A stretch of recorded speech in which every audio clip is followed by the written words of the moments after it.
spices that we need for the dishes, like cardamom, coriander, turmeric. I don't have the space to store all those different spices in my little kitchen in the apartment that I share with all of my different roommates. So we ended up ordering takeouts, spent over like $80 for 3 people. And I was just thinking, there has to be a better way. There has to be a better cooking experience for busy individuals like us. So here is the solution that I came up with. Spiceable spice cards. So this is inspired by the medicine blister packaging, and all the different spices are selected and sealed in the blister packaging bubbles that can just be easily popped out into your pot. And there are 3 main features that this product will revolutionize your cooking experience. So convenience, affordability, and authenticity. So first, convenience. All the different spices that you would need for one dish are all in this one card. All you need to do is just to pop them into your pot. You can take this anywhere with you, literally put it in your pocket, and it's the perfect solution if you want to cook something that you love when you go on internship, when you travel abroad, study abroad, or even for camping. And the second point, affordability. Instead of spending $20 every time you are craving a chicken tikka masala, you can easily use this $20 to buy like 3 of these cards, which would serve you 5 to 6 meals of chicken tikka masala. And you also get to have an engaging cooking experience with your friends or by yourself. And the third point, authenticity. These recipes are developed with chefs and people from different cultures, and with detailed recipes on the back, you will get to create a dish it takes out the guesswork, take the guesswork out of cooking, make sure every single dish you make is with the best flavor while taking the least amount of time. So revolutionize your cooking experience with spiceable spice cards. Make home cooking tastier, healthier, and easier, one spice card at a time. Thank you. Well, great communication. Very clear. You weren't stuttering, anything like that, so props to you on that. One feedback that I would probably have is it really connected with me whenever you later in the pitch mentioned the use case of traveling, right? With the main example you gave, it was you're just with your friends and you just didn't have the spices, which to me, is a little bit, in my opinion, a more rare use case. Whereas when you mentioned you're on the go, you're traveling, it seems like that could be really something that you could tailor and start off with as more of a niche and then grow broader into different use cases, things like that. Because I think the traveling aspect is very intriguing, right? You're traveling, you're not going to carry, right, 7 spice bottles. Or when you land at your destination, you're not going to go to a grocery store to get spices, right? But if you have your product, you've got it right in your luggage, you pop it out, you're good to go. So I like that aspect. That's the feedback I would give. But other than that, great job. I liked this last time, and I still really like it. I think you can, first of all, I can tell you're working on the story and practicing it, and it was, you delivered it really well. Maybe you were so focused on that, but you forgot to introduce yourself, so make sure you always do that first. You jumped into the story, and the story was great. But then, kind of like I mentioned with some of the ones last week, as soon as you got to so I came up with something better, you jumped out of the story. And that's actually the most important part of the story, is when the story of having it and using it, right? And in that, you get to address things like, even, built into that is the marketing plan. Like, how are people going to find out about this? Oh, and so the next week we went to go do this, we were planning dinner, and my friend pulled out this recipe card out of their pocket. And you just hit on how are you going to find out about it, the fact that it fits in your pocket, all this, without ever saying these are the features, you're just and so my friend pulled this out of their pocket, and she was like, hey, let's make this tonight. And and then you can describe using it. Oh, it's so easy. We looked on the back, and it had the description of it. So then we just went to the store, or actually, I don't know if you really want to go to the store, but it turns out we had all the things we needed. Because all we needed was chicken and this, and everything else was in the thing. And then it was super. It only took it was super easy to make because we just popped out the things, right? And you just kind of describe using it, and make that all part of the story too, and then it's even better. I think you definitely need to understand who your target market is, and you're probably going to get different feedback from different people. For me, I would never cook when I'm traveling, so I have trouble with that one. Like I'm like, oh my god, I would never do. I'm super lazy when I'm traveling. But in your example and the value prop you talked about not having the spices is definitely one for college kids, right? Like I also have no problem buying a bottle of spices. I'm not, plenty of place to put. Once you have your own place, or and like that's really not a big issue. They're not expensive or anything like that, and so it's not. So it's like one if the value prop is I can't have it, then it's just mostly college kids or people that are kind of single and living by themselves in a smaller place. It may be part of the value prop is how easy it is. Now that's a different value prop, right? And so speaking to that might apply to a wider group of people. I don't know. So I still really like this a lot. I think you're improving it a lot, and I would just keep working on it. Thank you so much. Awesome. And sign up in advance. Makes our lives easier. Yeah. Hey y'all, my name's Matthew, and I just wanted to tell you all about my mindfulness journey through this past year and a half. So it was probably the end of spring semester last year, and I was walking from my apartment to campus just for an exam, and I remember being so stressed out. Like seriously, all I could focus on was the exam. Like I'm shaking, like I couldn't deal with it. And all I remember was not remembering my entire walk to campus. I just completely zoned out on all of my surroundings, what I was seeing, what I was doing, what I was hearing. And I just remember getting to that test room and being like, wow, I do not remember the last 15 minutes. I was completely in a different universe, worried about something else. And from that, I took the exam, it went fine, like whatever. And then I came back and I just started researching about mindfulness and about ways that you can be more present in the current moment and be more present with where you are right now. And from that, I did some meditations, tried all the apps they had, did listen to podcasts, went through all the different sources that were very typical at the time. And I really found that with the way my lifestyle was, I couldn't take that much time out of my day to really spend just 10 minutes, 20 minutes here doing this right now. And from that, I developed this MVP that I have to send you a text once a day at a random time, and it would just prompt you to be mindful. So once a day, even through today, I get a text and it'll say, hey, just take a breath. Or hey, think about how your feet feel in your shoes right now. Think about how you really are. And maybe that's listening to the sounds around you. And from that, I've really been able to kind of hone in on my surroundings. And so come this past week, I had an exam, and I was still stressed because that's kind of how school goes. And instead of really being zoned out in a completely different universe, I felt like I was really able to listen to maybe the cacophony of the traffic near me, or think about my breath, or maybe some smell that was going on around the street. And it's really been a great experience for me to develop that. So. Thanks again. My name's Matthew.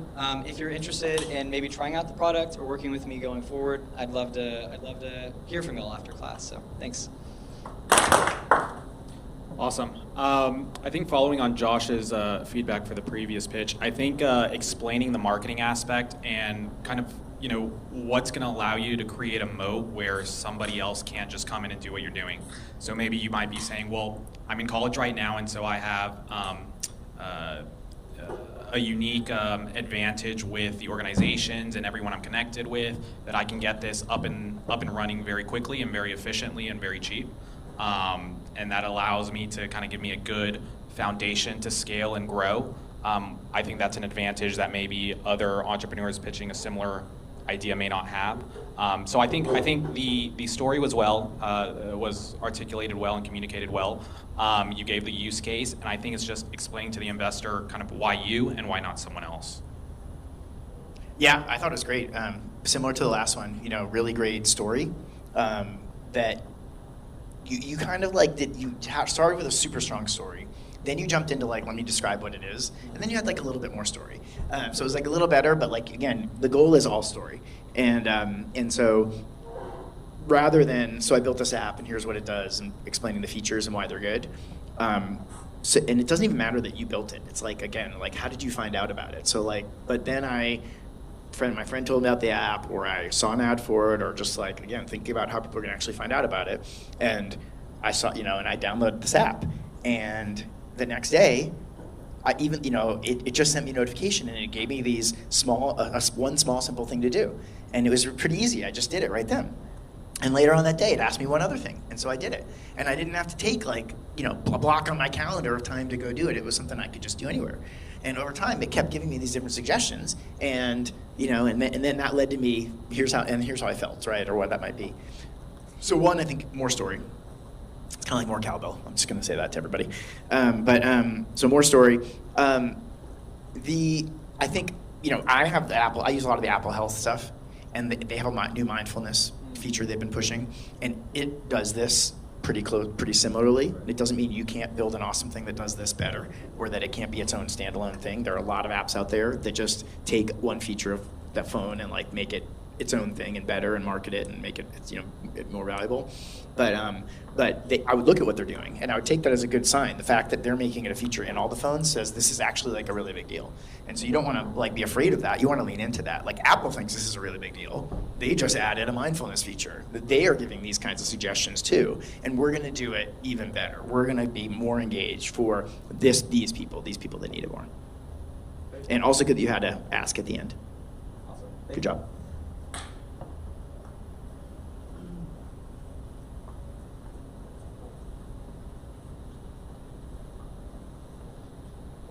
Just a few months ago, 23-year-old Zachariah Doer was stabbed on West Campus. West Campus, an area where hundreds to thousands of students are living at or signing next year, including myself. Let's just do a simple show of hands. How many of you are living at or know someone who's living at West Campus this year? Almost all of us, right? And it's somehow a reality that we can somehow walk into such a tragic incident on our simple way home. In fact, hundreds of students only found out that night thanks to social media, and UTPD only sent out an alert the following day, where you could have accidentally stumbled into the scenario just as it's unfolding. Imagine it's late at night, and you're by yourself, and you need to make your way back home safely. I found myself in this scenario just last week, where I had to stay up until 3 a.m. studying a PCL for my engineering exams. I was stressed about how to find my way back home, and I was ranting about this to my friend, where I got suggested a safer story. Safer Story is your personal safety companion that allows you to make safer routing decisions. You simply open up the app and type in your destination, and just like Google Maps, you get a route. Except instead of the shortest path, it's the safest path. It analyzes millions of historical crime data points, streetlight locations, and real-time crime alerts to help you stay out of danger as it occurs. I start making my way over, and my location gets automatically shared with my emergency contacts, as well as an AI voice companion starts listening on the line just as a friend would. I'm making my way over, and I see a notification that there's a mugging right in front of my apartment. I get suggested an alternate route. However, I don't really want to stay outside. So instead, I find the local safety spot, which are brands that have been trained on safety mechanisms and are agreed to provide shelter for those feeling unsafe. So I just pull up into my local pizza press, and I sit still as I monitor the scenario. I see real-time crime alerts, and I wait until the situation dies down where I can make the rest of my way back safely. I make another trip home safely. My name is Raghav Kata, and I create a safer story, so that way you can regain control and feel secure on every journey. Let's make walking safe again, together. Very nice. I really like the emotional aspect of it. You're playing on a lot of people's emotions, whereas if you're talking about someone's health and well-being, I think that's going to be received very well. And right when you brought up the story, for better or for worse, I was bought in and very attentive. So that was really good, a really good start.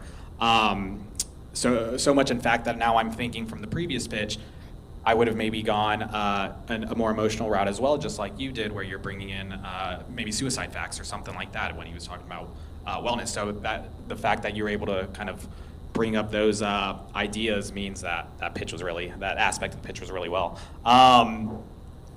I really like it, and maybe I would incorporate a little bit of more potential far-off use cases that it could grow into. Because I'm sure there's, you can talk about the college market, but one aspect that I know would be received very well, and it's even a bigger market, is just for women in general who want to feel safer when they're traveling and they don't even have to be in college.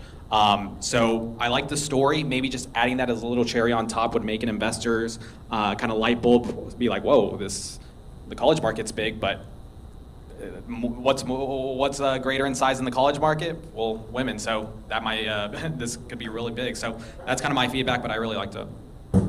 Yeah, great. And it seems like just a lot of parallels to Fedi as far as transportation and how you would expand that and launch it. So really interesting. Get your thoughts. Way to go on making the story even better and like pulling it all the way through. Like really noticed that. Definitely keep working on that and making it even better. But I think they really noticed it, and I think that's part of why it's compelling and why you stick through it and why you pay attention. At the end, you need to buy up a slice of pizza. It's super important that you buy a slice of pizza. That's the whole business model. Does that make sense? Like the whole business model is the safe places that want to be a safe place because there are places that want to be the place you go walk into. Like 7-Eleven wants to be the safe place, right? Because they're you're gonna buy something in the convenience store, like 50% chance at least, right? So like I just think I'd really mention that. Like the safe place. Why does the safe place want to be a safe place? It's because you're gonna buy something when you come in. And so finding a good example of that's just like, oh, it was a 7-Eleven and I bought a pack of, I bought a soda and a pack of candy, like a bike. I also, kind of like the blister packs from the ingredients one. The handouts are great. Like, just it doesn't even matter what it is. The fact that you're holding something just is like, look, I'm so real. I have a piece of paper, but it works. It really does. It makes it. I thought about this. I have put all this is. I put it. It just makes it more real. It really does. And so I think those little things make a difference. And it's totally okay to copy each other and steal ideas, okay? Like that is the way everybody does. Everybody got it from somewhere, and so you should all be riffing off each other. Not saying you did, but I mean, just, it was a good example. And so, yeah, good job. Thank you.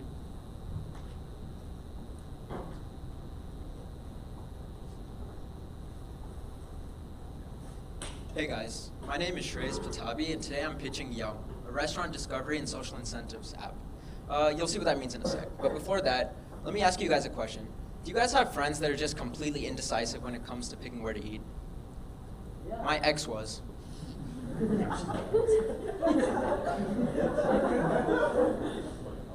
It'd be a Friday evening, and we'd be hungry, and then we'd start arguing about where to eat.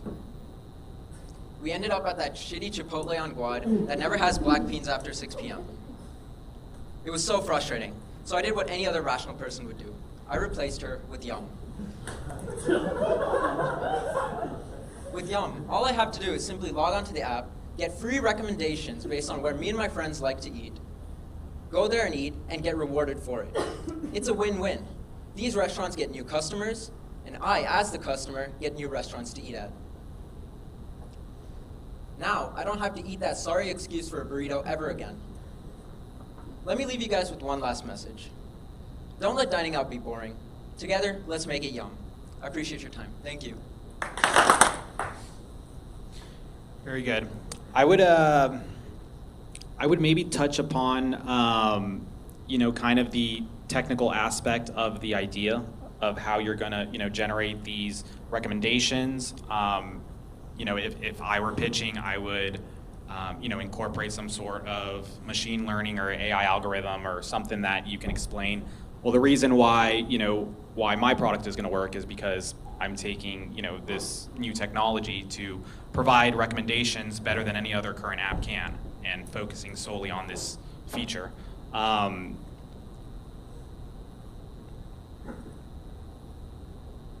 Yeah, I think that's all I've got. Yeah, so the pitch was great because it was funny, and you're really funny, and it was the delivery was awesome and funny. It didn't actually make a lot of sense to me, like what the connection was between the whole thing. But you had me. I've been listening the whole time. It was great. You have a great talent that you're leveraging, which is good. And so now you just need to kind of really hone it on making it not just funny, but really connect, right? Again, I don't really understand why this is going to make such better recommendations, or why it makes it so much better. I can make up ideas, but I think you can make all that tighter. And it seems to me there's been a lot of other things like this. There's lots of other things that recommend places to eat. There's Yelp, and there's all this other stuff. So I just don't really get it. Why is this different or new or whatever? I was listening because it was really funny and you told a great story. But to get past that, the next, like if it was like both that and that all clicked together, like boom, it's super, super powerful. Appreciate it. Thank Yeah, you. good job.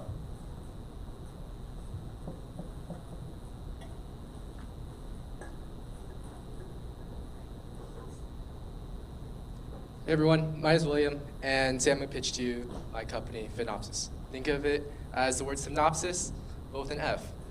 And just to start off, I'm going to give you a little introduction to my friend, who is not here because he's in Chicago. But his name is Jonah, and he is an M&A analyst at a firm called the Peakstone Group. Now, right now, Jonah is still sitting at his desk, working, while all of his other friends who are not working in M&A, they're going to happy hour.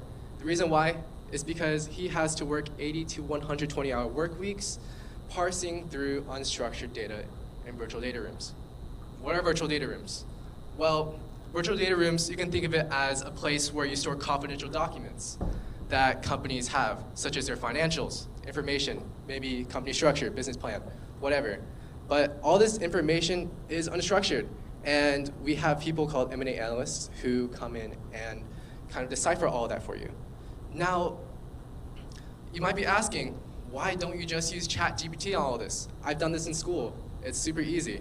Well, the problem is that in virtual data rooms, all of these documents are confidential, which means that you can't just throw in ChatGPT or they'll steal all of your data, which isn't really good for M&A firms. Now, all of you guys might be asking me, why do I care about Jonah? Why do I care that he's suffering working out of his office for a lot of time every week? Well, let me ask you a question. How many of you guys want to be entrepreneurs and want to start your own business? A lot of hands. And within your journey, you're probably going to end up maybe considering selling your firm. And this entire process really depends on these analysts who are analyzing your data and conducting diligence on your company. So here's where we come in. We provide you a service which really streamlines the financial diligence process. And we do this with AI document parsing, with multi-agent systems, semantic searching, and smart summaries of all your documents. So what used to be a week-long process is now simplified down to maybe a few minutes. And this really creates a lot of value for M&A firms, because in the end, there's millions of dollars on the line because of they have to know their clients inside and out. They have to understand the entire company. So whenever you start your own company and are thinking of exiting, think about Finopsis. Maybe we'll turn your exit from maybe a few months long to maybe a few days. Thank you. Really liked it. I liked how you touched on the AI, kind of how how the technology works.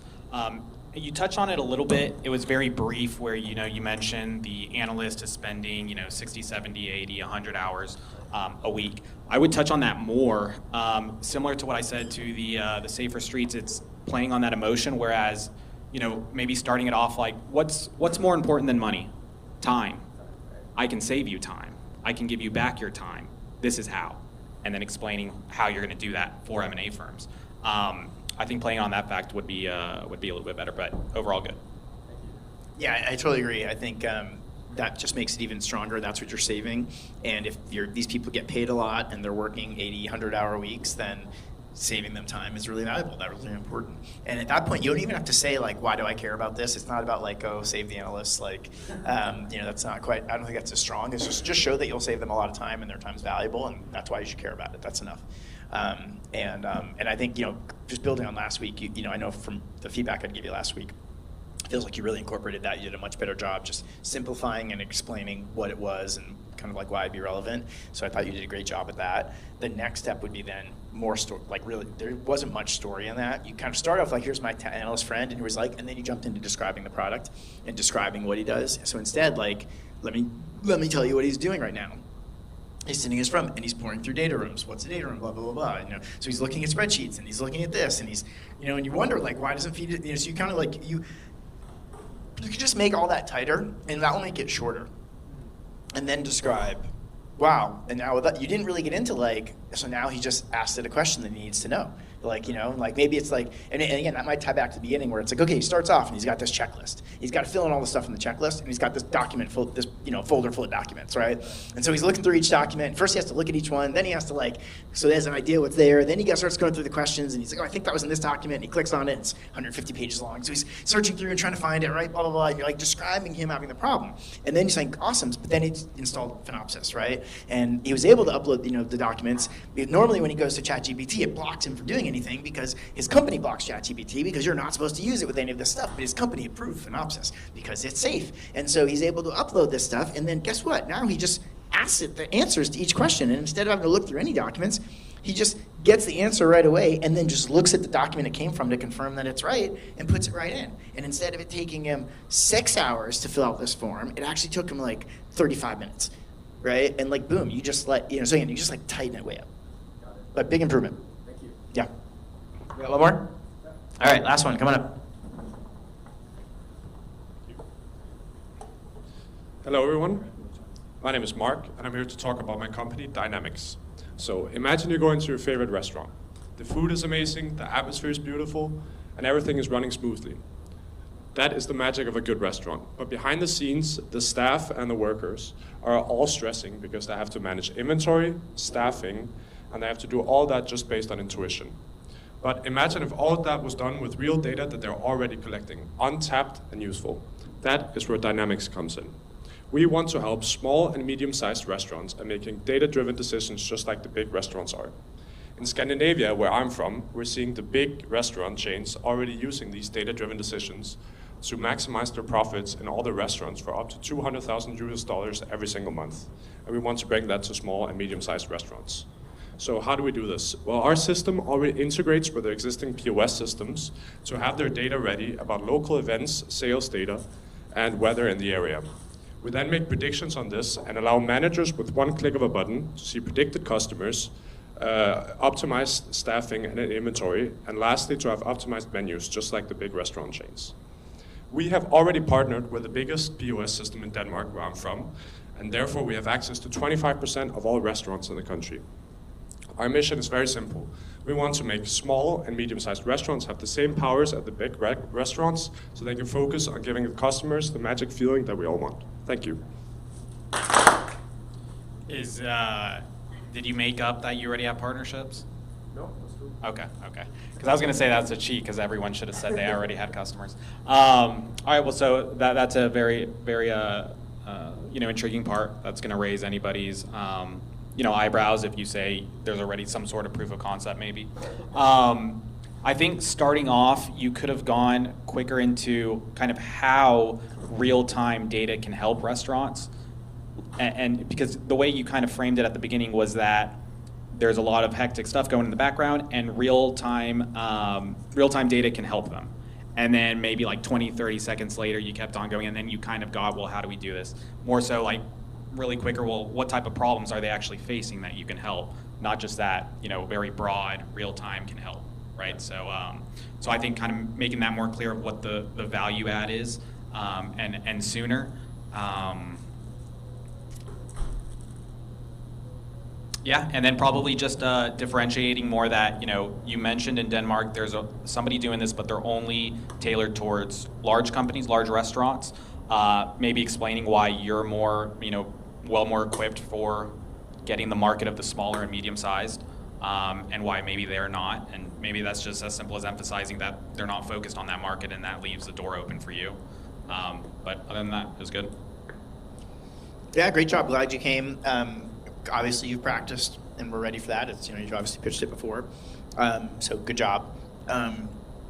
Things that would make it better. As I always say, more story. There wasn't a lot in there.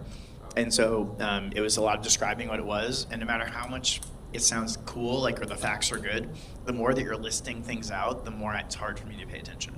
I'm not really getting as much of it. And when you say make it into a story, you with the, I think some of the examples we heard earlier, it really, really pulls people in. And so really, how do you make it? And I think this is not hard to make into a story, And what I want to hear in the second part of the story is, so we installed this application, service, whatever it was, And after running for a week, it told me this, so I made this change, and it saved me this much money. And the next week, it told me this, so I made this change, and I made this much money. And then I think that's what it does, am I right? Like, that's the goal, right? But you didn't really say any of that. You didn't say that, like, and that's the point, right? Like, so, like, I mean, that's what and that's the story. The story is, hey, you know, you're at the restaurant, and you know, these people are all behind the scenes, they're running around like crazy. And what are they worrying about? One person's worried about inventory management, and how to make sure that they don't run out of food while they're in the middle of cooking. The next one, and that they don't go over budget. The next person is worried about, you know, managing the kitchen, and it's chaotic because of blah blah blah blah on this. And so the next one is this, and then with your story on the next part, you kind of address each of those things, right? You're like, and with this, it told that the person managing the inventory blank, you know, and that's, oh my God, it saved them so much time or kept them from making mistakes or whatever that was. So again, just more story and trying to tie that more into the actual impact. All right, good job. All right, so Matt, while I'm making a few more comments, you need to think about who wins the $100, which you get to award. But great job, everybody. The pitches continue to get better and better. And obviously you're all practicing them, and some people are doing it multiple times, and some people are doing it for the first time, but but the quality of them is just going up, and I really appreciate that, and it really shows that you guys are listening. I would hope at this point now, every one of you can, as you're practicing, like, just imagine what's Josh going to say. He's going to talk about the story, right? And just work that in ahead of time now more, right? You know, and once you've done it, do it again, because it's hard and it takes iterating on it. But that's going to keep making your pitches a lot better. And then also, today was great. I think probably had 6 or 7 people pitch.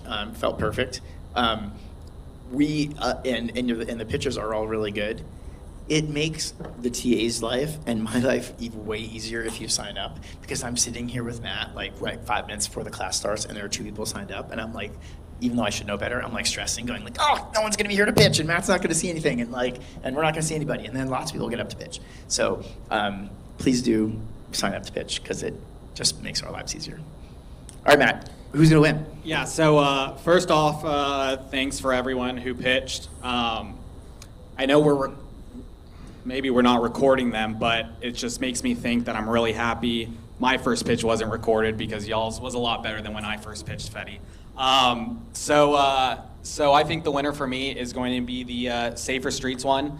Nice. I think the fact of the emotional aspect, just thinking of when I've pitched to investors, one thing that I've noticed is that they obviously want to make a return on their investment, but they also want to feel good about what they're investing in.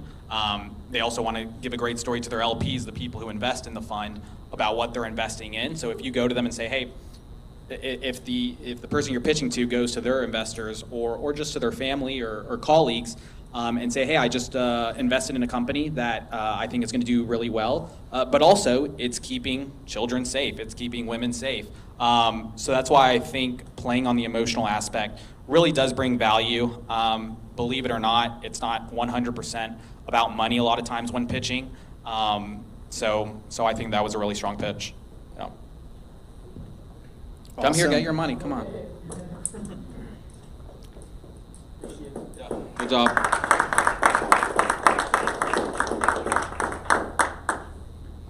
All right, well, this week, okay, yes, so let me pay attention. So, same updates as usual for class rules and everything else, so hope that's all familiar. This week we've got Matt with Fetty. Really excited to have him join us here. This is not his first time here. But he is first time I'm getting to talk to him, so about up here with you guys. Last time Nick got to interview him, and as you all know, because I know I asked you before how many of you are familiar with Fetty, and almost everybody raised their hand. That he's the founder and CEO of Fetty, and Fetty is a great company here in town, one that Capital Factory is an investor in, one that I get to use, my family uses, my kids all use, Capital Factory uses. And And it really reminds me, actually, when I first moved here in 1999, I was working at Trilogy Software. And Trilogy had this big recruiting strategy about, and it was all about talent and really making it a fun place for young people to work, and that was both, kind of work hard, party hard. And they had this policy that they had a Trilogy account with all the taxi companies at the time. It was like before Uber or anything like that. And all you had to say was like, I'm with Trilogy, and they would cover your taxi. And so anybody that worked at Trilogy would like be going out with like a whole bunch of people, and they would order like 3 taxis, or 4 taxis, like pick up all their friends and take them all somewhere. And on the one hand, like you'd think like, oh, their Trilogy was so dumb because everybody was abusing this. But actually, it was kind of like free marketing. Like everybody heard about Trilogy, and everybody kind of like thought it was such a cool place to work because their friends were all taking them out all the time, and things like that. So that was kind of a very early version of Fetty. But let's just start. You mentioned that it's not as good as the first time you pitched. When was the first time that you pitched? Yeah, so first time I pitched, we had just launched the app. So prior to launching the app, we were just running my co-founder and I was a senior at Texas A&M, and we were operating a party bus business, and by business I mean it was just one bus, and we had purchased it from 2 students. It was very archaic, but once we launched the app, probably a year later, end of 2019, we started pitching. And just a funny story, I remember I put together a pitch deck. I was doing research on the internet. I saw that's what you're supposed to do. I reached out to some firms in California. I started off. I got a meeting with someone at the firm. They said they really liked it and would be in contact. They'd send me an email with some follow-up, and I thought I was rich. Little did I know, it was some associate that had no say.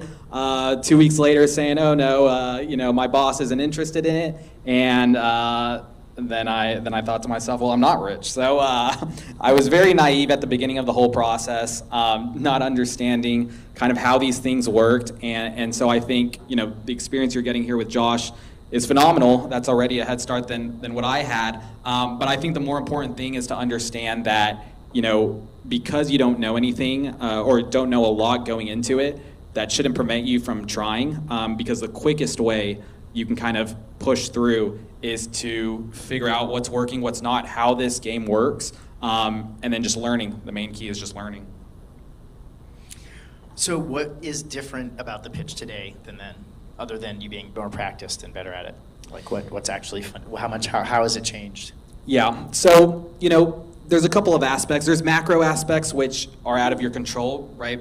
Now that we're further away from COVID, that obviously makes a group transportation product much easier to pitch than right after COVID, where people are unsure if there's ever going to be, back to school or anything like that in person. So that, those macro aspects play a factor, but also the micro. Just, we weren't able to raise money for a long time, and so we had to, raise from family, friends, to build out the concept and really prove that there was a need for this and that we were the people to do it. And so, I think a lot of people think, okay, if I can just raise this money, then I'm set. Or the other way around, if I can't raise this money, then it's not a good idea. It's not going to work out. I think if you're onto something, the people who are going to know if your idea is going to work aren't the investors.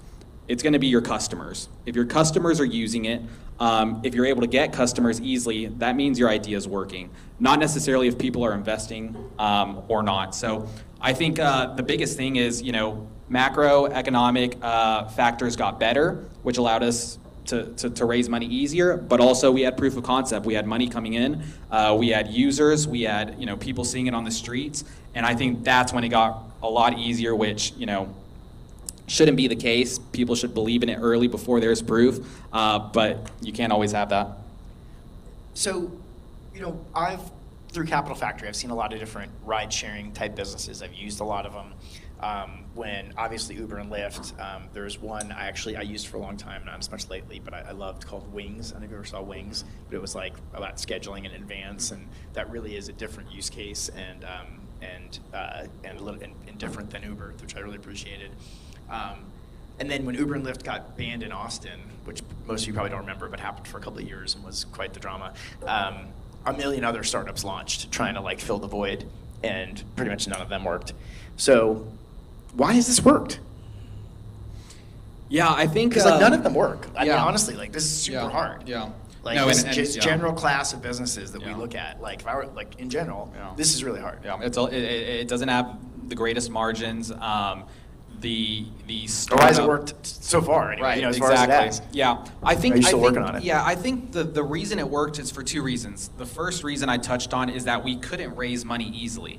So we didn't have, millions of dollars to go out and try something. And if it fails, if it doesn't work out, we can try something else. We can put more money into developing this or that. We really were bootstrapped, and we didn't have a lot of money. And so each step that we took, we had to make sure that things were working. There was a need being met, a problem being solved, and that that cash crunch forced us to really look at specific things and try to make it work. I mean, we really, if it didn't work, we were out of money. We couldn't pay anyone. That's that. So, for example, whenever we started, it was just a party bus, no website, nothing. We understood from our users the feedback that people wanted an easier way to book this versus just calling texting a number saying, hey, can you pick me up? So we built out a website. We realized that people didn't want to prepay because they didn't know how many people were going to be there. They didn't know exactly what time, this and that. So we built out a payment system that many of you are familiar with. It's a QR check-in system. It's fucking brilliant.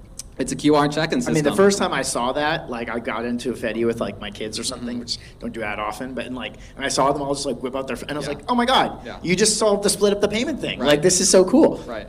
And if we had millions of dollars, we wouldn't have come up with that small feature that plays a really big part in our success now, because we wouldn't need to. We could just spend a whole bunch of marketing.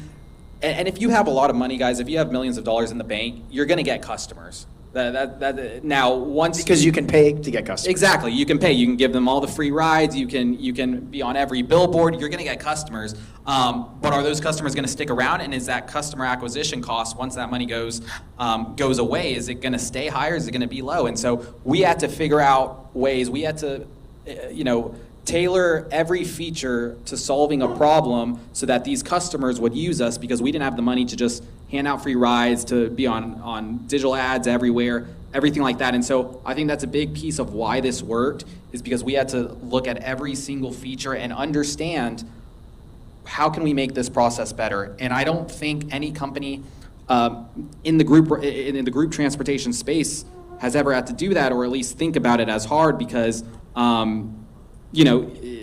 I see some group transportation companies out there, and they raise a lot of money because either they have some sort of experience that allows them to raise money, or this and that, and I look at the actions they're taking, and because I'm in this space, I know that the way they're proceeding and the features they have, it's just not going to work.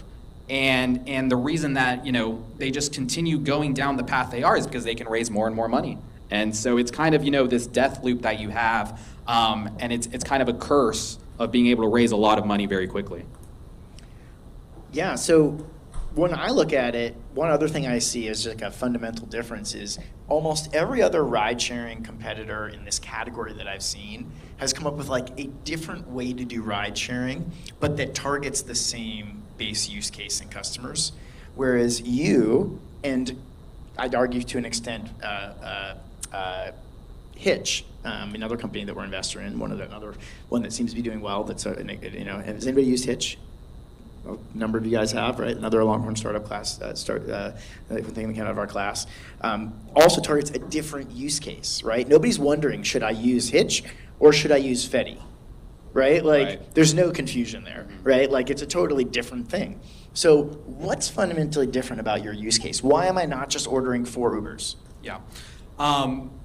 So I mean, there's a long answer, there's a short answer. We'll go into the medium length answer. The fact of the matter is that people think this is a smaller market than it really is, and that's primarily because people think that the group transportation aspect is held for special events, right? The charter market, which is weddings, bachelorette parties, big off-site corporate events. But the unique aspect, and I mentioned in the pitches, the unique aspect that I had in college that others have difficulty seeing is that I saw firsthand that there isn't a convenient, accessible, and quick solution for groups that are going out for casual reasons. Maybe they're just with dinner, they're with their organization, they're just with friends before going out, before going to dinner, this and that. And because I was in college, I had that firsthand insight into understanding that there's a group of people, not just weddings, not just off-site corporate events, there's this group of, there's this market that isn't having their needs met. And I think that's, that's one really, really key advantage that you all have if you're trying to do a startup or come up with an idea, is, you're seeing what problems your demographic is having. You might not know necessarily what, for example, what the M&A, what issues M&A firms are having because you're not in that world yet. And so I think whenever we're pitching, one key aspect is what is your experience? Why do you think you know this problem better than other people? And I think the reason I was able to figure out this market is because I was part of this market. I understood that, look, you either have two options. You split up and take 2-3 Ubers, or you reserve a charter vehicle days or weeks in advance, paid a 3 to 5 hour minimum for a 10-minute drive, and no payment flexibility, which isn't going to happen. And so I think because I understood the need and the target users, I was able to come up with a solution that, like you said, a lot of other rideshare companies haven't even considered, but now they're seeing the success we have, and now they're thinking, oh, well, maybe there is something here. Yeah, so last, maybe a week or two ago, pardon me, Mike Maples was here, and he talked about the best companies really forcing a choice, not an incremental difference, and Alon being particularly good at that, with a Tesla, or Uber being particularly good at that with a taxi. It's really a different way to do it, and it's not just like incrementally better. And I think with yours, it's that same kind of thing. It's really like it's a different thing. It's like it doesn't feel like I'm just getting a cheaper ride or a slightly better ride. It's not just a bigger car. It's really a different way to do it. Right. And when I go and when I pitch and I explain to them, look, if you're a group of 7, because that's once you're 7 people, you hit 2 Ubers. If you're a group of 7, tell me your options to be able to ride together. And they'll think about it. Uber XL, no, an Uber XL won't fit. Well, I guess a black limousine. I'm like, you're gonna spend $1,200 on a reservation for a 10-minute drive? And then they start thinking, they understand, they're like, hold on, there is no good solution. And then you tell them, well, there's Fetty now. All right, so what's different about building, and why is this a capital-intensive business? Like, do you own all the vehicles? Yeah, good question. So when we started off, we did. Now we don't own a single vehicle. So these are things you learn. Exactly, because right, so we didn't have the money. What's that mean? What'd you learn, and how do you raise money for something? And this is what I'm talking about. Whenever you don't have a lot of money, you have to figure out a model that is cash efficient and that works and that scales. And so whenever we first started, we owned 5 buses in College Station. Started off with 1. And then we were buying, very old buses. I was traveling to Houston, to Dallas, at auctions, finding these $3,000, $4,000 buses that would break down every week. So it was funny, whenever we were starting, I would drive on the weekends, Thursday, Friday, Saturday, in this bus. And then the weekday was spent taking the buses to the mechanic shop. I knew the mechanic owner on a first name basis just because these things would break down all the time. I was talking to my partner, I was like, look, if we want to scale, we would have to raise so much money to finance all the vehicles. We'd have to worry about the headache of maintenance, insurance costs, if you get into liability, financing of the vehicles, dealing with interest rates, all these different things. Whereas what we need to focus on is marketing and the product. So how do we go about, offloading that and allowing us to prioritize what really matters versus, when we don't have a lot of money, we can't hire, we can't buy all these vehicles. How can I get back my time? So we came up with a model that I took inspiration from Amazon's DSP model, Delivery Service Partner model, and essentially which is the Amazon delivery people. Yeah. And essentially what we do is we have these partners who will buy a fleet of vehicles, a fleet of these vans that you're familiar with. Some partners have 2 vans, some have 30 vans. and they take care of the financing of the vehicles, the insurance, the maintenance, even renting out to the independent contractors who drive. And then we can just focus on the product and marketing. They take their cut. They take a percentage of the revenue, and that's allowed us to grow very, very quickly. Now we have over 200 vehicles on the platform, and we haven't had to spend a dime on financing. Where 200 vehicles of those 4 transit vans, that's tens of millions of dollars in credit. So it's almost like you're like a Fetty franchise. It's very similar. Like you open up your own little Fetty business. Exactly, and so you're running a fleet yeah. and managing a yeah, little fleet of and vehicles. cool story. One of our partners who have vehicles in Baton Rouge for LSU, in Austin, and maybe 2 other markets were former UT students. So they saw this opportunity. They were like, this could be a good side business, passive income. They graduated. They were able to get some money together, and now they have a fleet of Fetty vans. Wow. And so when Elon was talking about and revealing the Tesla auto robotaxi and the robovan, he talked about this exact scenario. He said, people are going to have their herd, he called it, like their little herd of like your flock of sheep that you tend, and you take care of the cars and you manage them and you keep them in the thing and they make money for you, right? And so it's kind of like what your people are doing, right? Yeah. What'd you think about the robovan? Yeah, I mean, I think it's far off. I don't think it's going to be here anytime soon. But I will say, for anybody in our industry and rideshare industry, I mean, just of autonomous vehicles, that's sort of the holy grail. There's pros and cons to having that, but obviously the pro is that you've got these vehicles almost 24/7 on the road, and they help the margins a lot. But with that being said, we take very good pride in the network of drivers that we have on the platform, and I think a lot of times that plays a key role into the quality of service that we can give. I mean, if you've ridden a van, that us providing the aux, the music, the tailored needs towards the group is one big aspect of the reason we've been so successful. So really appreciative to the drivers. Is it possible that a robovan might need desire an attendant longer than a robotaxi? Yeah, I think I think there's pros and cons to both aspects of whichever route you're going to go with in terms of a robo van or the having the attendant in there. There's so many situations, and you see it with Waymo and Cruise, where now they're trying to figure out, well, if this scales, maybe we need someone who can who can get into the system and manually drive the vehicle because they're either blocking first responders or this and that. And so, nonetheless, I think it's going to be a long time where we're going to have full autonomous infrastructured companies, let alone ones that are handling big groups of passengers where even more things can happen. So, for example, with a robo-van, you've got big groups of people, you've got a lot of things going on. Who's gonna clean up after each trip? I mean, after 10 trips, the robo-van's gonna go out. You got throw up on this side, you've got spilled drinks on this side, and it's what are you gonna do in that case? So I think there's a lot of things you still have to figure out, but it's definitely an interesting concept. There was some hint at auto cleaning with robots. Is that right? You need to watch the thing. There's there's a part where literally a robotic arm comes in and vacuums the seats and for the taxi, not for the van. Okay. Anyway, but they're thinking about it. That doesn't mean it's here tomorrow or anything like that.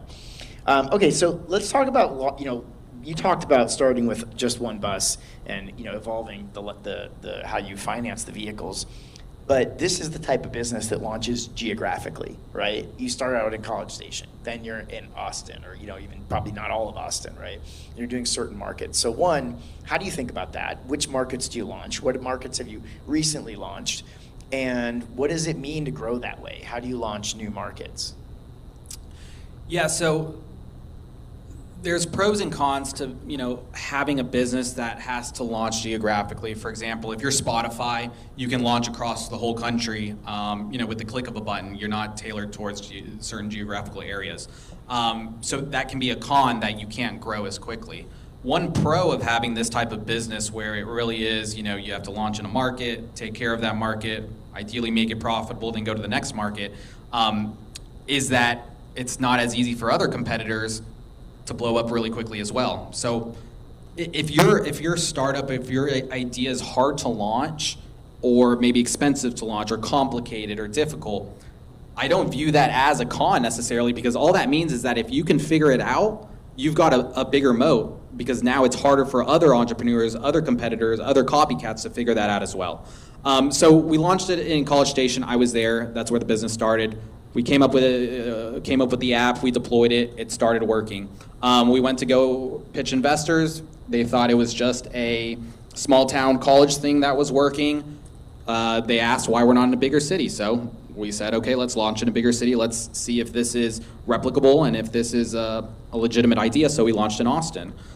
Started working in Austin. We kind of rinsed and repeat our go-to-market strategy, which I think is a big key factor in our success, where whenever in College Station we figured out how to market. And for those unfamiliar, we really prioritize partnering with organizations, sports teams, sororities, fraternities, and from there it kind of spread out. That allowed us to, in Austin, not have to spend a lot of money trying to figure out, well, you know, how do I launch this in Austin? We already figured that out in College Station. You do the same thing. You partner with the orgs, the sororities, the fraternities, the sports teams. We go to the next city. Well, how do we launch in this city? The same thing. And so because of that, because we found a cost-efficient go-to-market strategy that scaled really quickly, one thing that we had to anticipate whenever we're looking at a new city is how is the nearby college in that city? Because that's how we launched. That's how we grew quickly. I think that's the key thing is figuring out the go-to-market strategy. And once you do, you know just not that it'll work, but you also know how much does it cost to launch in a new market because you've done it before. So for us, I'll give you an example. In a large metro city, it takes us about $500,000 we need to burn over the course of about 4 to 5 months. After that 5 months, we're profitable in that market. And when you know those specific facts and the cost and everything like that, you go to investors and you say, hey, this isn't a new concept. I need this amount of money. This will allow us to launch in this many cities and be profitable in this amount of time.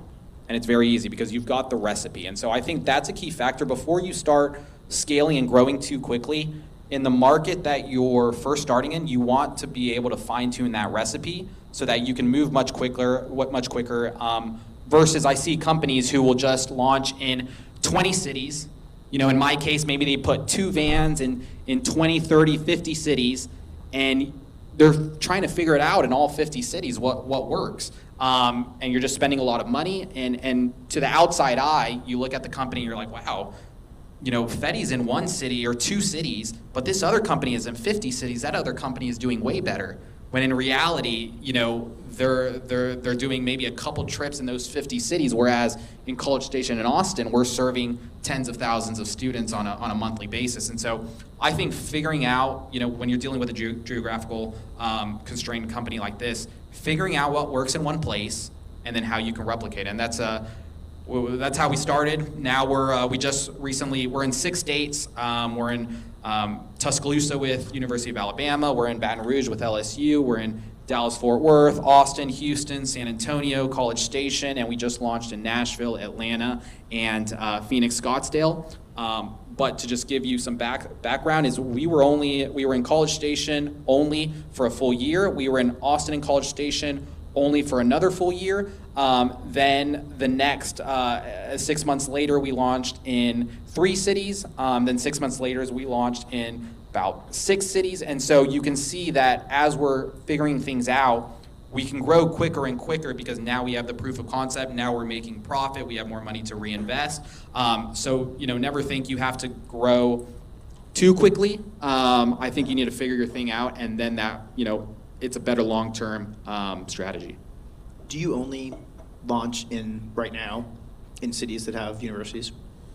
Because college towns? Yeah, because I know it's not just for college kids. Yeah. But is that kind of your guaranteed launch strategy? Yeah. So we need to tailor a large university or a good university that makes sense, and that doesn't necessarily mean a college town. So, for example, we're in Austin, we're in Dallas-Fort Worth, San Antonio, Houston.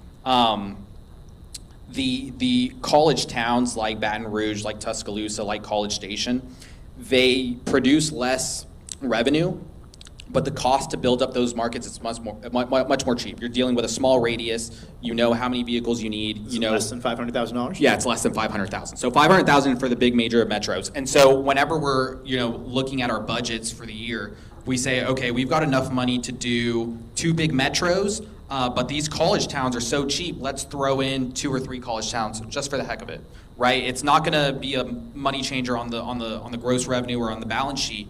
But it helps us get users. It helps us create relationships so that, in College Station, or let's say in LSU, whenever those that relationship with our users for the 4 years, they're going to move ideally to a metro where we're also there. So it's kind of building that network effect and building that user base. So we kind of do a combination, but the real money for us is in the metro cities because, like you said, it's not just for college students. That's just how we start. Once we've, integrated and infiltrated the college base, you have this organic marketing machine, which are the vehicles, right? The more we grow is because everybody sees them driving around. Everybody sees the branded vehicles driving around, and all of a sudden... It's so fun when you invest in something and then you see them driving around. Yeah, exactly. So once we infiltrate the college market, let's say at UT, we were getting so many vehicles, and so many vehicles were driving around that organically we started getting, young adults, people who go to Moody Center for concerts, people who go to UT games, people who go to the lakes, everything like that. We were able to start getting those customers, not by spending money to get them through, sponsorships or billboards or digital advertisements. It essentially became free because we had these vans going around doing trips for the college markets. So that's another cost-efficient way where I see a lot of group transportation companies, charter transportation companies, spend so much money on corporate partnerships or corporate sponsorships to try and deal with those, and the customer acquisition costs of trying to get those customers is just so large that they can never make the business take off as quickly as we could because they didn't find that right demographic. And I will say one thing too is the college demographic really works well for us because we see charter transportation companies say, oh, we're the go-to for weddings or we're the go-to for bachelorette parties. Well, you want to be the go-to for the market that's going to use you the most. So if you're tailoring your company towards weddings, your customer is no repeat customers. Exactly. Your customer is going to use you one time, and with the rate that's going, maybe a second time, hopefully not, right?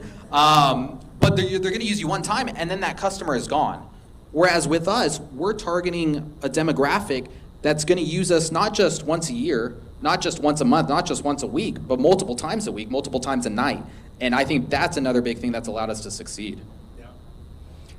So you mentioned this, but I want to dig in a little bit deeper. How is fundraising different when the pitch is, we're going to raise this money so we can add this feature so that we can, kind of like build this thing, versus we're going to raise this money so we can launch 6 new markets, after which we will be profitable, and then based on our valuation, be worth this much money? Yeah, so when it came to fundraising for us, it was such a gruesome process. I mean, I was coming straight out of college. I wasn't, at Goldman Sachs or at a previous big startup, ex-Uber or anything like that. And so just raising was so phenomenally hard where, the first portion of money was from family, friends, was from credit card debt, was from, family. For example, my co-founder's family invested in it. It really was a situation where no one was going to give us money, so we had to figure it out. Now, once we figured it out, look, if your startup is working, the money will come. It's as simple as that. Your pitch doesn't. Once you get to a certain point, your pitch. Look, I'll explain. Right now, people are coming to me asking to invest because their daughters. You don't know already. You don't know already. What's that? You don't know already. Yeah, that I don't know, and that are legitimate investors, billionaires, come to us to invest. They're saying, "Oh, my daughter's friends and my daughter all uses Fetty. I know, so I visited Austin. I used Fetty, this and that, and now it's a very easy process for us where I can raise whenever I want to raise." And I think I truly think that's just the route that that a lot of people will have to go through unless you're kind of one of these, unless you can sell yourself on the experience you have. Oh, I was, first 50 employees at Uber, so this is why I can do it. And then you can get by with raising for a startup that might not have the proof of concept yet. But I mean, the fundraising story of Fedi isn't anything spectacular. It's a lot of people said no, so it forced us to figure things out. And once we figured things out, people want to invest. All right, last question for me, and then we're going to open it up to the class. So hopefully you all have some questions. But I'm curious, and the answer might be, we've accomplished this already. Here's what it was. Maybe it was figuring out what it takes to launch Seed City. But when do you know Fedi has made it? When are you a breakout, or what do you have to prove or accomplish to make you feel like, okay, this is the main thing we need to de-risk or accomplish or prove to world domination? Right. I think, I think just one aspect of the startup game and the entrepreneurship game is you always have kind of an idea of what it takes for you and your co-founder, your team, to have this big champagne celebration and feel like, wow, we did it.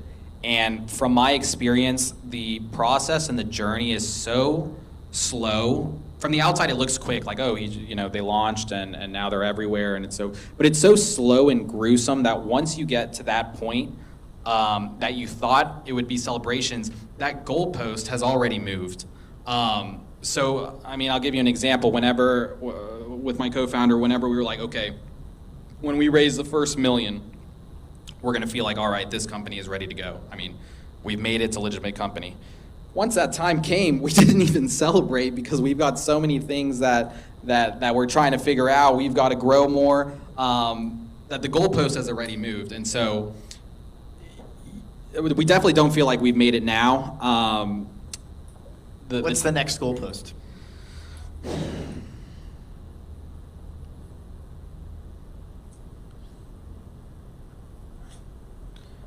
The next goalpost is having, the way that most, raise your hand if you've heard of Fedi before me or before I came. Okay. Raise your hand if you've ridden in a Fedi. Okay. We should have asked that first, I guess. I asked that last week. Yeah. With how many hands raised up of hearing of Fedi, I think a great goal that we have, and we're doing certain things, whether it's with the Rideshare app or building out our content and media side, I would like that percentage of people who have heard of Fedi to be nationwide. In every major metro city, you walk in, have you heard of Fedi? They all raise their hands. I think that's a good metric for us to have. In terms of revenue, before it was like, oh, if we do this much amount of revenue, then we're good. And now it's the hard numbers don't really. We obviously want to see growth, but the hard numbers don't mean much to us anymore. It's all about expanding the impact, expanding how many people are aware and have access to our service, and then just taking it day by day. So the goal is household name. Yeah. Do you feel like, we're on track? Like, if we just keep doing what we're doing, keep launching cities, we've got everything figured out. Yeah. We just need to keep launching cities, and then we're in every city and we're a household name. Yeah. Or is there still some nut you gotta crack and figure out? Yeah, good question. So I think we're on track. I think we keep on launching in these cities, we keep on expanding. One thing that we've done, for example, Tim, who somewhere around here, I just hired a creative director, videographer, editor that I was wondering who was taking my picture. Yeah, there you go. We've got this rideshare product that's Fedi, but we also want to just expand what the Fedi brand means, and so we're building a lot of our content side, a lot of our media side, so that there's just more things that Fedi can provide to people aside from a rideshare app. So there's different strategies and tactics that we're doing to make Fedi an even larger name. But I think that's what my goal is right now, is to make Fedi a household name. I mean, Fetties are fun. I mean, for real, right? And I mean, I think when someone says like, there's a little bit of like, I'm taking a Fetty, like they're excited about it. You know, like it's like way different than like I'm taking an Uber. No one gets excited about taking an Uber. Yeah, and that's one thing too. It's we're not just selling a more efficient transportation option, but we're also selling an experience. Yeah. Right? There's a disco ball. There's a disco ball. You're with your friends. You're having a good time, and people will pay and get excited about that experience. And that's one reason why we've been able to grow so quickly, why there's great word of mouth, why our brand is associated so well, is because fundamentally if we cut off marketing, if we cut off all of our ads, all of our posting, all of our PR, whatever, Fetty would still have a good association with it because the product and service itself is associated with good times. And I think that's something that's very valuable that we provide to people. Good. Yeah, I totally agree. All right, let's see. Open it up to the class. What kind of questions do you have? Do you have a mic? Can you take mine? I'll hand the mic for my first one. So who's in reach? Who got a question? Over here too, right? Yeah. How big a threat would it be to Fetty if Uber came out with Uber groups that did the same thing? Yeah. So the question you're asking has already been attempted. Before probably about 5-6 years ago, they launched Uber Events, which essentially allowed somebody to click a button and 4 XLs would show up if you're having a big event. That didn't solve the need. People still wanted to ride together. That didn't work. But it told us that they saw that there's a market there, which, like Josh was saying, on one of the pitches I remember, that because you see it, that kind of gives you validation because, okay, there's something there. Now, they recently came out maybe a year or two ago with Uber Charter. And essentially what that is just the old charter transportation model. If you need a charter vehicle, you go on the app, you can reserve one for about 3 hours minimum.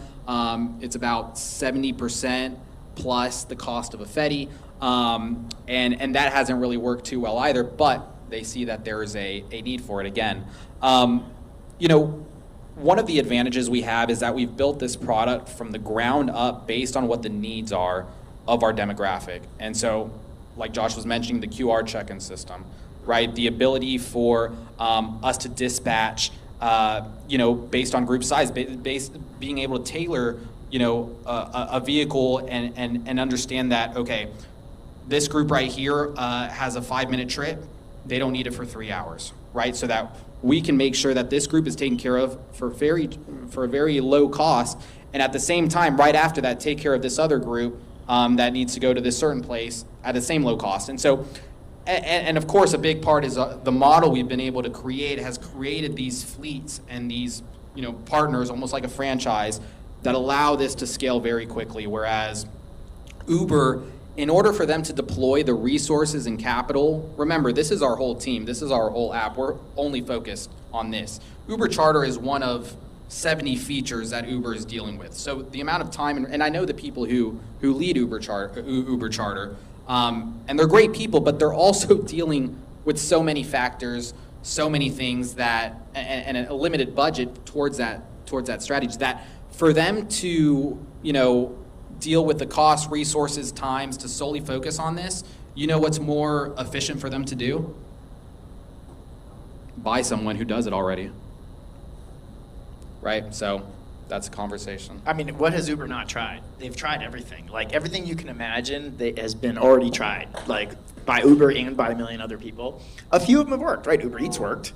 I think Uber Freight is a thing, right? Like, I think that's a pretty big, pretty real thing. Yeah. Like, I want to basically hire a truck to ship something. But it's not going to be everything. I have a domain name called UberWorks. I actually had a company called UberWorks way before Uber. And they kept trying to buy it. They wanted that to be the, hire a person by the hour, kind of like a TaskRabbit kind of thing. So they still have, there was a new, I don't know if it still exists, but they had launched it. They never bought my domain name. Yeah. But. And real quick to your point, there's a whole class of entrepreneurs who they build a business solely for the fact of thinking, okay, I'm going to build this business, I'm going to devote so much time and resources, and it's going to solve a problem that a bigger company, that a competitor is having, and they'll just buy me out. I'll make a lot of money. I'll have done the dirty work for them. And just like that, they've made millions of dollars. So never think like, oh, because Uber has the opportunity to do it, I shouldn't do this. There's a large class of entrepreneurs that say, okay, I'm going to do the dirty work. I'm going to figure out this problem. And then I'm going to be friends with Uber, and I'm going to let them know, hey guys, I already did the dirty work. Do you guys want to buy it? Let's go in on this venture together. You know. Good question. I wrote some questions here. So, would you ever consider incorporating electric vehicle takeoff and landing, vertical takeoff and landing? Excuse me. The what's it called, eVTOL? Flying cars. eVTOL. Yeah. Vehicles into your equipment fleet Yeah. options in the future. Yeah. I would say no, just because that, you know, we've got limited resources, we've got a limited team. For us to diversify like that, to his point, the reason why I'm not scared of Uber is because our full focus is on this group transportation, you know, rideshare idea. If we were to diversify our resources, all of a sudden, you know, not 100% of the resources are going to this problem. Let's say 50% of the resources are now going to, you know, flying cars. That makes the whole business actually less secure and less fundamentally, you know, secure. And so my thing is, you know, we want to make one thing really, really good and really, really work, versus trying to think of, oh, let's do, you know, flying cars. Even there was a point in the business where we were like, all right, we've got these users. Why don't we just incorporate an Uber style? People with sedans can get on the Fetty platform, and if you're on Fetty, you can get a Fetty X, which is just a sedan. But the fact of the matter is that we need to really focus on one thing, hone in on that, and make that thing really work. So, you know, down in the future, maybe if we were IPO'd, we have billions of dollars of capital to be used. We start playing around with that, but for the foreseeable future, that's not on our radar. When y'all still own the vehicles, did y'all ever consider something like a Turo model? Like, for example, like a group of 8 people want to do a road trip. You can't really get like minivans anymore. Do y'all ever consider, like, when you still own them, to have like a Turo leasing model or renting model? Yeah. So essentially, the model we have right now is we've got these mini Turos, mini Hertz partners who rent the vehicles out to independent contractors. And so in your question, it's like, look, hey, I know building a rideshare app and marketing for that and dealing with all these things is really hard, but do you also want to become a rental company? It's like, well, we've got limited resources, we've got a limited team. We'll leave all that, we'll leave the maintenance of the vehicles, we'll leave all the logistics of the rental, all that to another partner, and let us focus on what we do best, right? And that's building a rideshare app, which, you know, from the user aspect, it might seem that it's super easy, but on the back end, when you're dealing with dynamic pricing algorithms, when you're dealing with server overloads, when you're dealing with, you know, improvement of features, this and that, takes up so much time that to add another component just wouldn't make sense for us. You know, I see so many startup decks and pitches, and they say like, oh, first we're going to do this, and then we're going to add this, and then we're going to add this, and then we're going to add this. That's how our first deck was. And in my experience, what is far, far more likely is you do less and less over time, not more and more. You realize like, oh crap, this is the thing that matters, and actually just doing anything really well is really hard. And wow, we just need to focus all our effort on this. And you don't. It's like when something works, that consumes everything. It consumes all of your attention and time, and you want to kick everything else off your plate that you can. Yeah, and we found something that works, and so what's our priority right now is getting that service to as many people, as many cities as possible. So with all of that being our focus, it wouldn't be smart. It wouldn't be it wouldn't be responsible for us to try and figure out totally new businesses on top of getting this service to everyone. Once we've gotten this service to everyone, then you can start thinking about that. But our priority right now is, you know, scaling and growing. So going back to the launching geographically part, so you mentioned you started in College Station and then moved to Austin. So how exactly did that work? Did you come to Austin in person to scope out the scene, or did you like hire someone? And how did you like keep growing this city? Did you move to Austin? Do you move to every new city? Yeah, good question. When did you stop moving to new cities to launch them? Yeah, well, we just launched in Nashville, and I was there for 2 weeks setting everything up. My co-founder was in Phoenix setting that up, and then one of our other employees was in Atlanta setting that up. But Atlanta got set up without either of you. Without either, but our employee was great. So yeah, our team member was great. So finding people you trust. But yeah, we've gotten to that point now. Now, when we started in College Station, how did that work? So remember, we were owning the vehicles. We were dealing with all this different stuff. What allowed us to be able to up and leave and go to Austin and still have this operation still going? And that's where another aspect of having that franchise or partner model worked out, because now we sold our vehicles to that franchisor.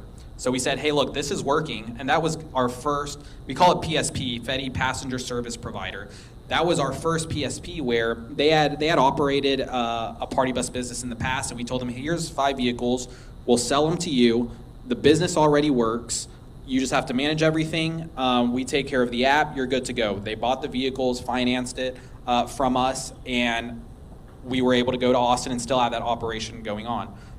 So, one thing when you're scaling is you want to find ways to automate processes, create systems, delegate so that you have your time back. And I think that's where a lot of people run into problems that leave you running a small, not that anything is wrong with it, but running a small family-owned business is that you never figure out how to delegate and create processes and systems, because if I didn't create that system, the PSP system, I wouldn't be able to be here with you. I would have to be worrying about maintenance on the vehicles. I would be needing to make sure that the gas is filled up on all the vehicles, that I'm talking with drivers, and that, this and that, I'm dealing with insurance companies. I would have no time to grow and scale and think of ideas and think of new ways to grow, to pitch investors, all that stuff. So you have to figure out a way to get your time back, and that model is one way that we did that. And so I stayed a year after I graduated in College Station, building up the business. We found the PSP. There was 2 options.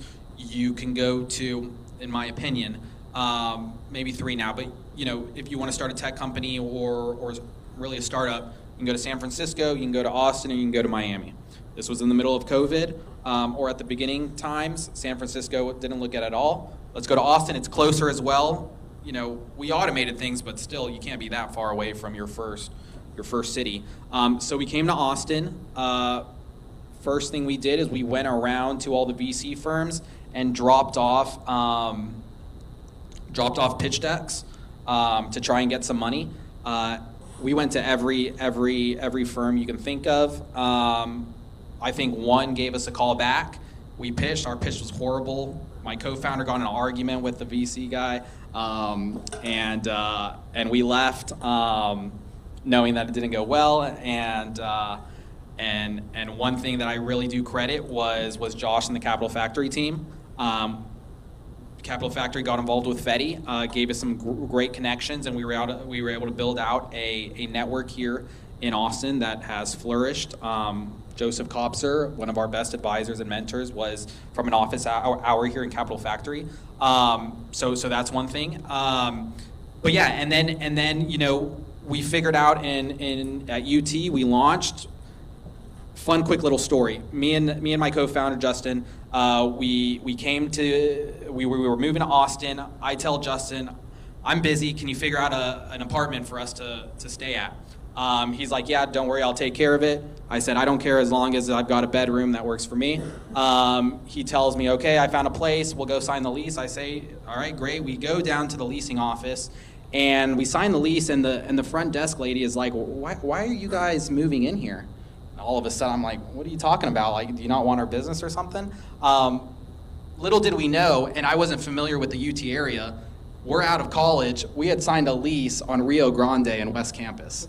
So I didn't even know student living. So for a whole year, which might have been good because that's our target demographic, but for a whole year I was living with UT students, not even knowing. I was at Puente on Rio. So that's a funny little story. But once we launched in a new city, I was there for about a month, getting everything set up, putting together the system so that a PSP can take over it, and then just rinse and repeat. Like I said, you have to figure out that recipe, and once you figure it out, you can make it work. But you stayed in Austin. But I ended up staying in Austin, yeah. I mean, it's a great ecosystem to build a company. We chose Austin as our headquarters because there's great talent here. There's great infrastructure. It's our largest market. It's growing. It's young. I think it's a really good city to be headquartered and start a startup in, really. Yeah, so I remember you mentioned that you partner with like sororities, frats, and like other social groups. So like at the very start, what was the process like of finding out which organization, like social organizations to partner with, and what was the process of actually like getting them to agree to partner with you like? Yeah.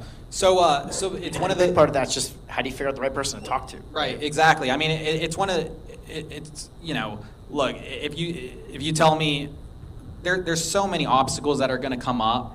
If I can't figure out how to get in contact with a sorority girl, then I'm in trouble.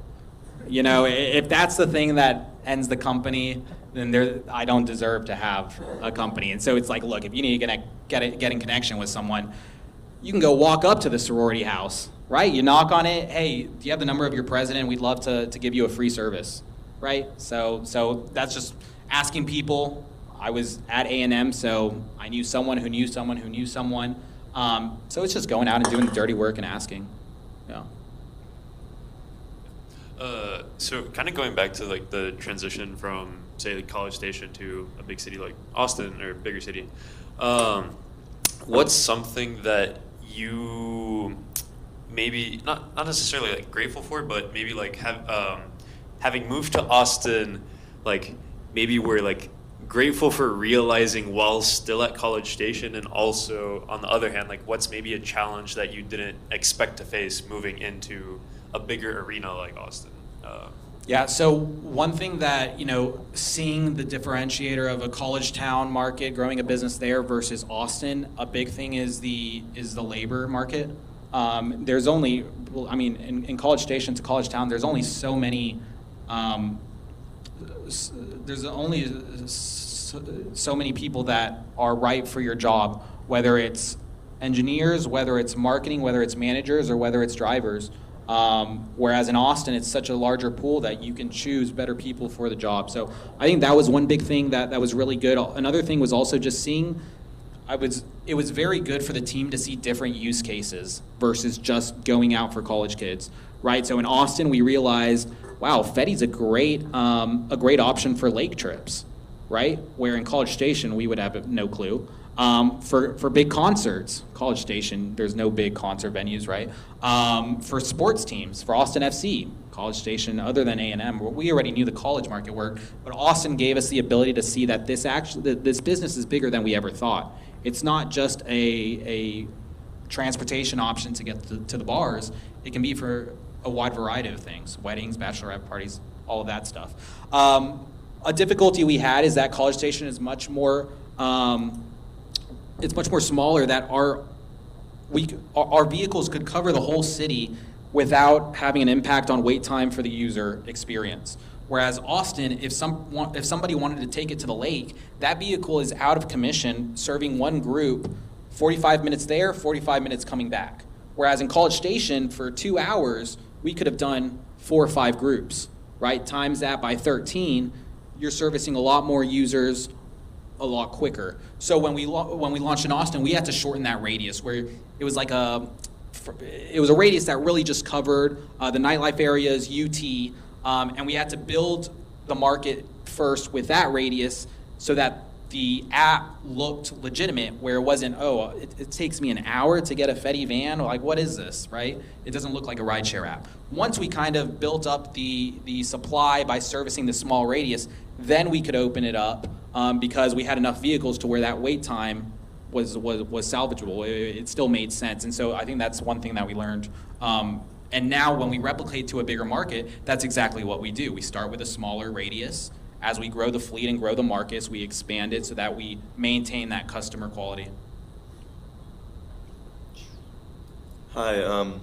So you mentioned like us not being afraid to be like doing the dirty work for larger companies like Uber. I wanted to ask if you see yourself that way, as doing the dirty work for them, and would you be like receptive to a liquidation event from like companies like Uber or Lyft? Yeah. So it always depends on where you are whenever a situation like that occurs. what stage is the company in? How aggressive does a potential competitor want to enter that market? And at the end of the day, whenever you get to a certain scale, it's not just about you or what you want. You have to think about your shareholders. You have to think about your team that has equity, your drivers, and you have to think, okay, am I willing to gamble all of their futures, all of their money, to go head to head against this bigger company, right? And depending on where you are, let's say you only have $1 million in the bank, or let's say you only have a certain amount of runway left, is it the wise and selfless option to think, yeah, Uber says that if I don't sell to them, then they're gonna put a whole bunch of resources to either invest in a competitor or start their own thing? That might not be the best option, right? There's a very famous interaction with Kevin from Instagram whenever Mark Zuckerberg showed interest in buying Instagram. The co-founders, through the emails leaked for whatever, I think it was part of a court case or something, but Kevin from Instagram was talking with his co-founder and saying, well, Mark showed interest, what should we do? And he laid out a couple options. We could either ignore him, but that could backfire. He could take that as disrespect and come after us even harder. We can sell to him and we make our money. Or we can tell him, we do want to sell with you, but give us a little bit more time to grow the business more and be of more value for when you buy it. And in the conversation, they say, well, I don't know if we actually do want to sell it, but it'll buy us time. And so you always have to think about it in a certain way of what makes sense for you and your team and your group. So to ask me that question, I would have to evaluate where we are, what the certain circumstances are in that time. Does that make sense? Yeah, it's a super hard choice, and rarely one that probably can be understood from the outside as far as whether or not someone should sell and why they sell.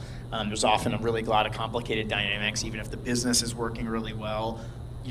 The way you raised money, your investors, in order to get everybody paid back, things can be, it can be the right thing to do at the right time. Or might just realize, even though we've been successful, we've taken this as far as this can go by itself, and to go to the next stage, it really needs to be part of something bigger, right? I totally agree. It's not like you really need to evaluate each of those decisions in the moment at the time. Yeah, I agree. There's another question up front when you. Yeah, so I know you keep saying one of your biggest goals is to expand it to everybody and not just the current demographic. Do you see yourself, I know the current experience of Fedi is really fun, it's marketed towards people who are going out and having a good time. Do you think you would see yourself rebranding slightly and catering it more towards people who are maybe in a corporate setting, or people who don't want a disco ball when they're going somewhere? Or would you want to stay towards that fun experience and grow more in that space solely? Yeah, and that's definitely come up with the team, where I'll talk to them and I'll get some feedback from, we work with a very professional group who wanted VIP service, and we get feedback from them. Hey, I paid for this trip, and I thought I was gonna get leather seats and a TV in the van and Wi-Fi included, all this stuff. And so that obviously brings up the question, well, should we change the layout of the vans? Should we take some of the vans off the platform and dedicate them solely to kind of this VIP class, this and that, trying to figure it out. And one thing, and B2B software companies come with this issue a lot, where some client will say, oh, well, I wish the software would do this versus that. I think one thing you have to do is you can't tailor to everyone. And if I was to change the whole system to tailor towards that specific market, we wouldn't be as strong as we are. And it's for what reason? For a corporate client who will use us maybe once every few months for a big event, or you have to. There's a whole market sector that deals with shuttling for corporations, and it's on a yearly contract, but it takes a lot of money to procure the deal and this and that. We want to focus on our target demographic, and like I said, this is the demographic that I value the most, is because you guys need this service not once a month, not multiple times a week, and it's that. So the decisions I'm going to make are on what that demographic wants. I'm not going to change the whole feature. I'm not going to change the whole business for a couple requests here and there. It gets to the point where if that's what they want, and a lot of companies do want that because it's a fun thing. It provides value add for their employees. It creates community. If that's what they want, they'll go with us. If they want a different experience, they can go with the outdated charter model, and they can pay $2,000, $3,000 for one vehicle and go that route. So I think it goes to, like, when he was bringing up the flying cars, you got to figure out what your market is. You go all in. You build out something that they want. And fortunately for us, it's something that not just college students appreciate. Bachelorette parties love it, right? People who are going to the lake, who are going on party barges, love it. People who are going to concerts, sporting events, they love it. So I think it can be for everyone, but you have to be careful on how much you tailor to a certain user. And I'll just add, teenagers who don't have their license yet, right, especially, right, and want need a safe way to get around, or teenagers and young people that, not teenagers, but some teenagers who are drinking but shouldn't be, and and college kids or people who are drinking, right, and like you said, they're not using it once a week. They're using it multiple times a night. Right? It's like, we're going to get from here to there. We're going to go to the next place. We've got a big group. The group's splitting up and going different places. There's some real, significant use cases. Yeah, definitely.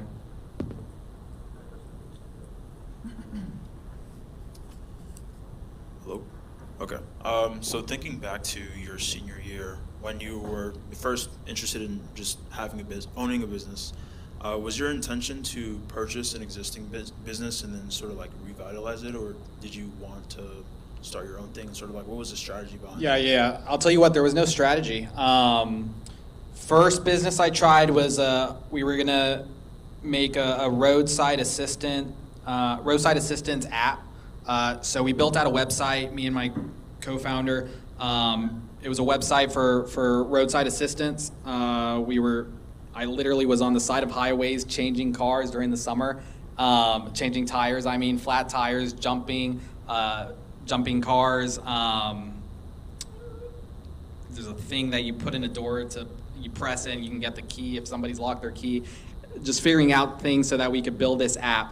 That it really wasn't picking up speed, and we came across this other opportunity that was a business that sold portable pre-charged iPhone batteries for emergencies or anything like that. It was a little package. You unwrap it, you plug it in your phone, it'll give you 15-20% charge. Trying to build that, not having any luck, and I was scrolling on winter break.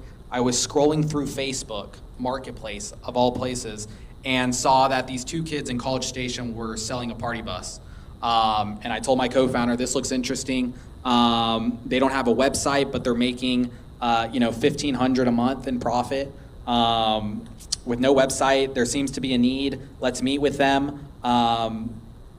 And they were selling it for $14,000. We don't have $14,000, so we told them what we could do is we could get $7,000 together. I split it with my co-founder, so that's $3,500 each. That $3,500 came from student loans, which I don't think you're allowed to use for that, but we used it, and some credit card stuff. We bought it and we financed the rest, the $7,000, based on the money that the business was making. So we didn't make a profit for like a year because we were paying off what we owed to them for buying the business.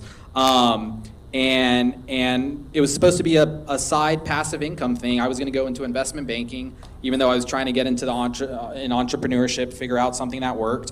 But I was just going to scale it up, build out a website, have it running in College Station, making some money, side income for me and my partner, and while we went off and figured things. So this started as a side hustle? Yeah, started as a side hustle. I was driving on the weekends. I was picking up groups, and I'm like, wow, these people really enjoy this. It's funny, I've got a picture. So the way it started first is that people would just pay $5 per person cash. You would show up to the address. You'd hope that, when they said 20 people were there, it was going to be 20 people. They would give you $5 per person cash each. And that's how we grew. And so I have a funny picture where I'm in my apartment room, and on the table is just all this cash money. I look like a drug dealer or something, and just from all the money that we made. Drug dealer or something. Lots of $5 bills. Yeah, exactly. And so, you know, from there we thought, okay, well, you know, this is growing really well. How can we make it better, right? All right, let's make this website better. Let's do this and that. Well, now it's growing even better, and we got some more vehicles. Well, how can we scale it? Well, let's build an app that allows you to hail this very quickly, and it allows you to dispatch vehicles so that once it finishes this trip, it knows to go to this next trip, so that you can automate things versus, you know, trying to call drivers, where are you at, this and that. And just organically, by you know, graduation came, and it's like, this thing's growing really quickly. Why should we go take a job? Yeah. Let me see how long this can go. Me and my co-founder went all in, and then just by improving the user experience and trying to grow and scale, here we are. So I mean, I tried things before, it didn't work out. I think it's always just looking. People say, you know, it's an interesting thing about luck. I don't know if I believe in luck, because I think if you're always looking for opportunities, more often than not, especially if you're in the United States, especially if you're in Austin, more often than not, you're going to run into something. And the people who are searching for opportunities are the only people that will see them, right? So if you're not, you know, you might think, oh, I got lucky because I saw a party bus business on Facebook Marketplace. How many other people do you think saw it and just scrolled past? They're like, oh, I've got a frat party next week. Right. Well, they didn't do anything. They didn't do anything. And so, you know, you can say, oh, I got so lucky because I saw it on Facebook Marketplace. But, you know, just knowing the way I am, if it wasn't that, it would have been something else. I am very grateful that it was this, because there is a real need for it, and it's turned out to be a great opportunity. So my question kind of built on what you talked about. I'm very curious about the PSP program, kind of what the startup cost is, and if it's something that All right, college let's give the students. 2-minute pitch. What's your 2-minute pitch for the PSP startup program? Yeah. So we're a VC-backed company that's growing very quickly. We've got, you know, tens of millions of dollars in revenue, generating income. And because of that, we've got an opportunity that will allow you to make passive income very easily, very quickly, and very efficiently. What that's called is a FETI PSP program. You can finance for this startup cost. I don't remember the actual startup cost, which is probably bad of me. But for this amount of money, you can purchase this vehicle. And when you incorporate insurance costs, when you incorporate the driver costs, when you incorporate the maintenance cost, on average, for each vehicle, you're going to make about $1,500 per profit each month. If you can scale that up to a fleet of 10, it's this amount of profit per month. We have PSPs who are doing this amount of profit per month. It's a great opportunity. Is it something that college students can get started with some capital, or is it reserved for a certain person? So you don't accept, I mean, just like with a franchise, you have to approve the people that do it, right? Exactly. So would you take a college kid? We have before, but not anymore. Because we now have a lot of people who are interested. We try and look for partners who can scale very quickly, so they can get 5 vans off the bat, and then scale that up. But when we were first starting off, as I mentioned, one of our earliest PSPs were 2 UT students who I think were during their senior year decided to get a van. So what I heard in that was they're not focused on college kids.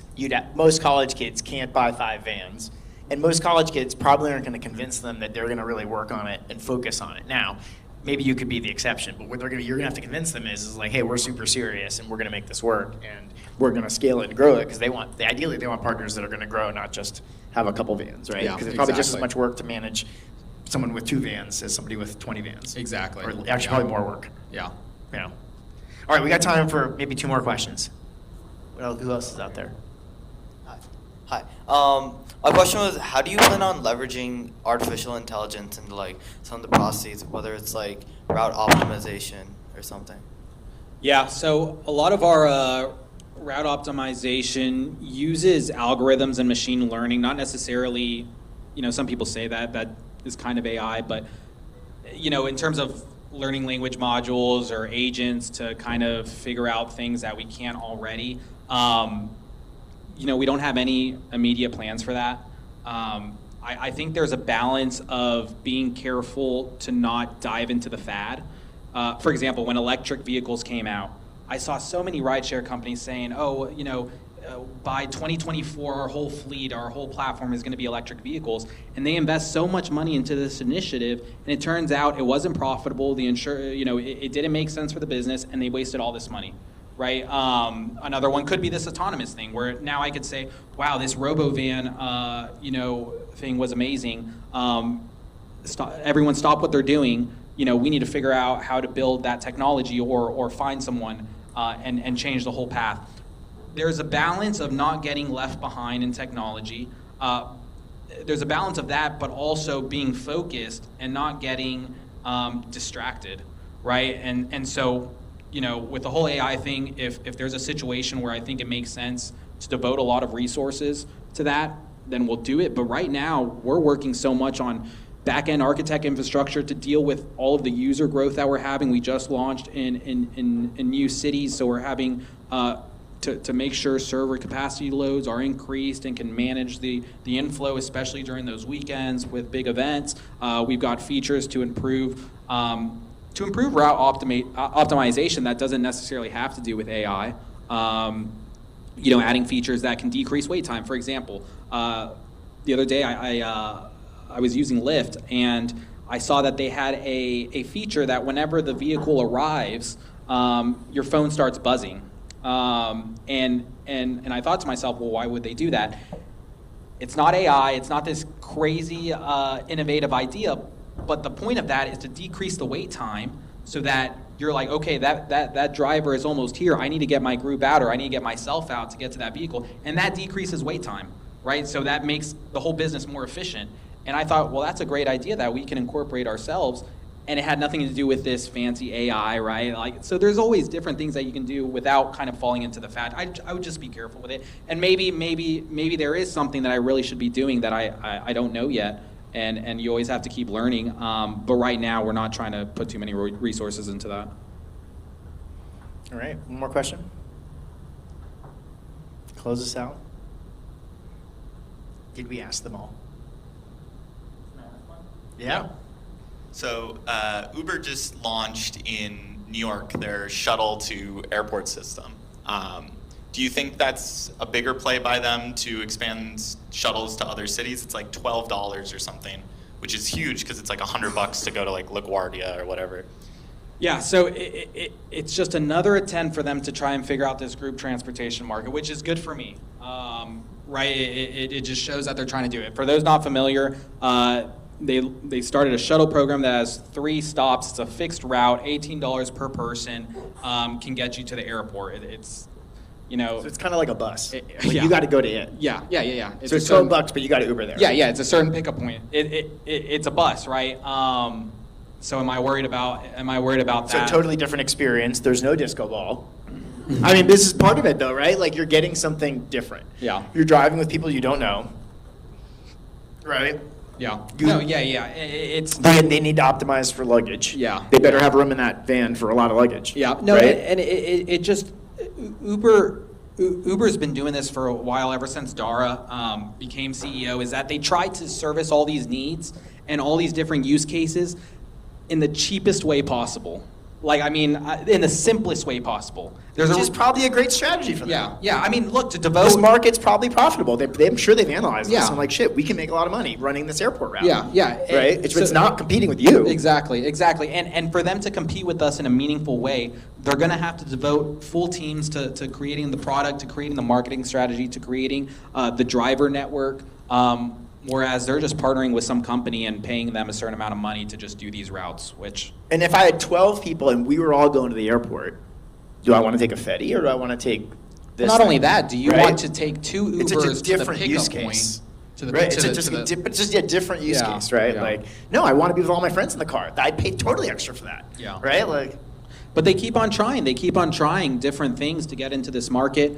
I've had some people from Uber reach out for partnership opportunities, but I've kind of been holding out to until someone higher up reaches out. That's how I am with the domain name. Yeah. Give me more money. I'm Yeah. not responding yet. Yeah, I need very high. I need the C-suite to reach out to know that they're serious, and then we can talk kind of strategies. Until then, we're just going to keep doing what we're doing.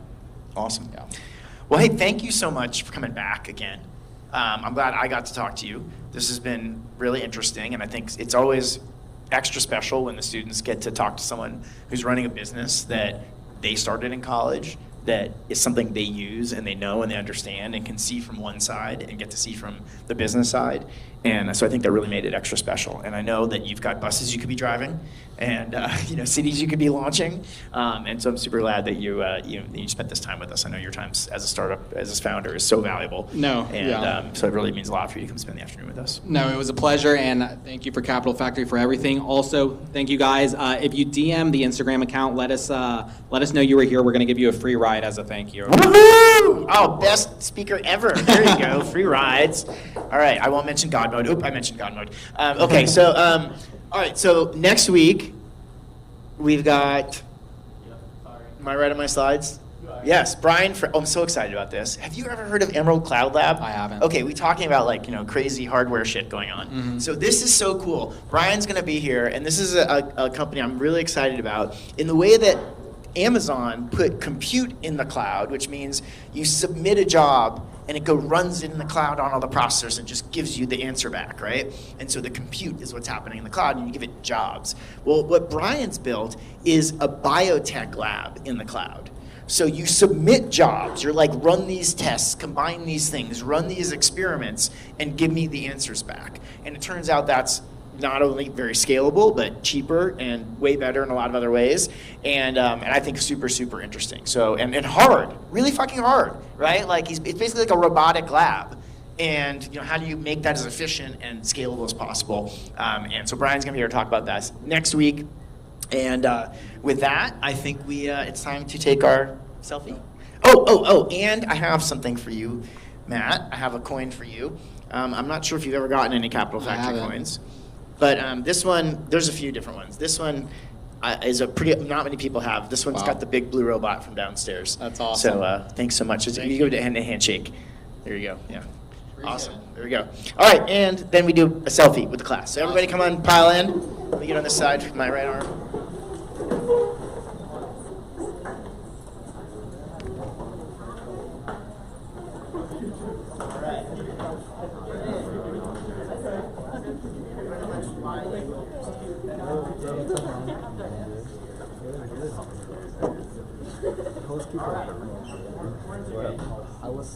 Oh, it's nice. I'm back home. Really? You're back home? Yeah. So, it's awesome. Thank you guys. Thank you guys.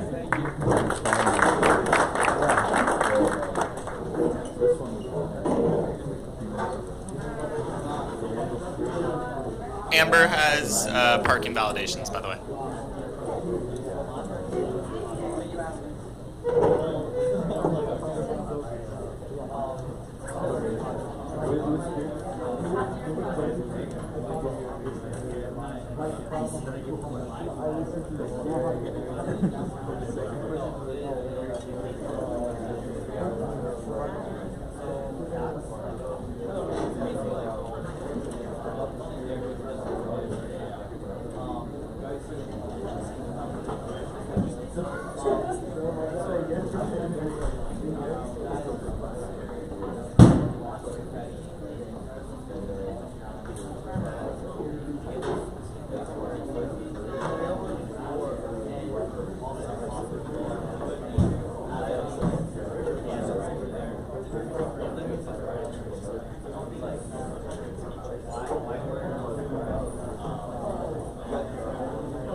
he'll just send it.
And I was like, what do you mean, what do you mean? And he was like, oh, I was under the assumption that I was gonna like stay with like more recreation and other recreation technology. And I was like, you talked about you seeing your family. And it's like, I saw him yesterday. I felt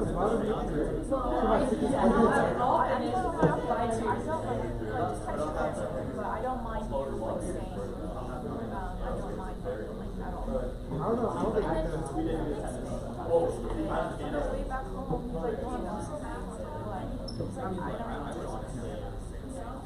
What the fuck? That's actually funny. He's like, I just want to have this. Wait, was that? It's Sky's house. My grandpa told me that he's like, I would share calendars like for 18 things. He can say his uncle. His uncle comes in. Yeah, we really went to because we went to downtown and around. He didn't even bother talking. He lied to me that day saying that all the people responded. Maybe he was planning on going and then he wasn't.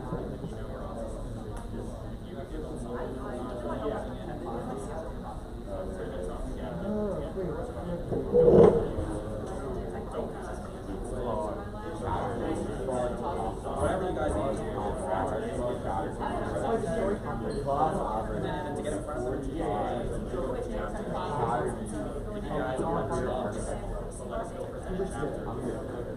and it took me like 3 hours. You gotta go in each get in front of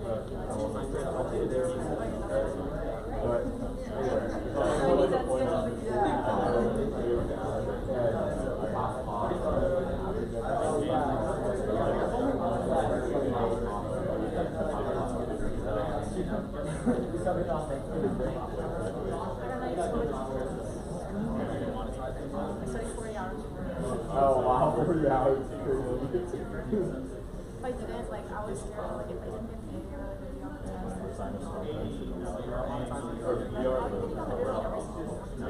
but I guess for all the assignments, I don't when you're moving. But like the exam like isn't indicative of the assignment. It's really good. It's like the thing is, I guess it went for like weird. I'll show you my second grade. You hate it. I hate it. You hate it. I hate it. You hate it.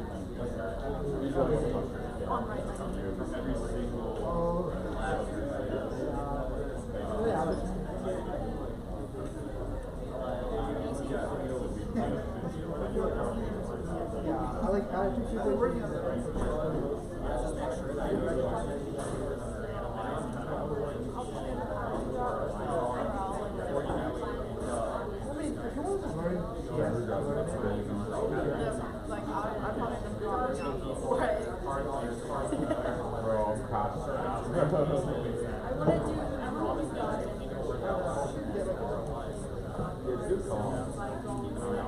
Yeah, no, let it work. Just get it going. Yeah, just get it going. You're in like LA, alright, just get it going. Like, have fun. I actually guess but other places like the guy was forgetting where I bought a box for my dog, and like it would be helpful to have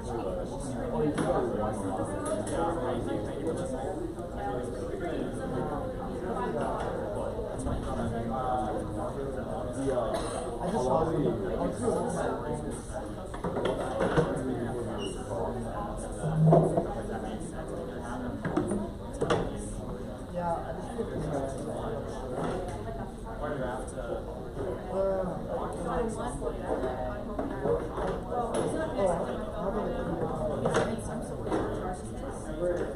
so I just have one. Apparently Will had down. You really? You got down to that down? Good for him. Wow. I'm proud of you. He's the first class. All of us are like, all of us Hey guys, today we actually have to set up for a different event, so I'm gonna politely ask for everyone to just exit at least out these doors. You can still like chat and mingle, but we just need this space so we're able to flip. Thank you so much. See you guys next class. He's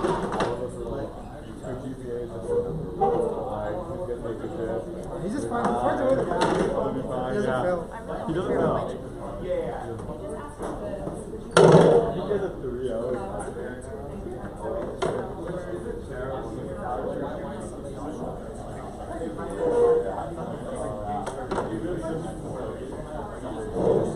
There's a lot of grief that's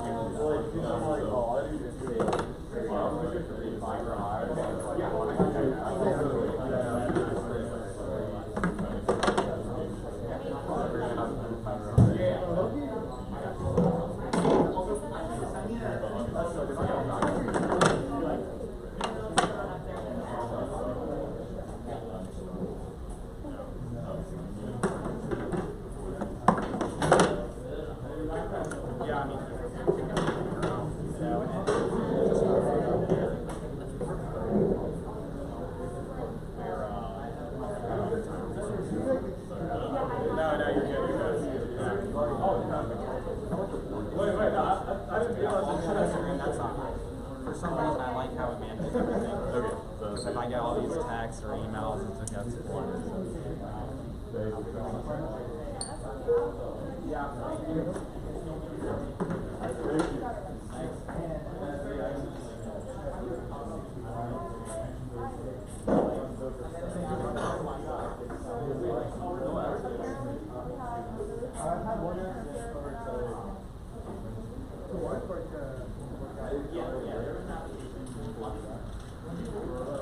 All right, boys.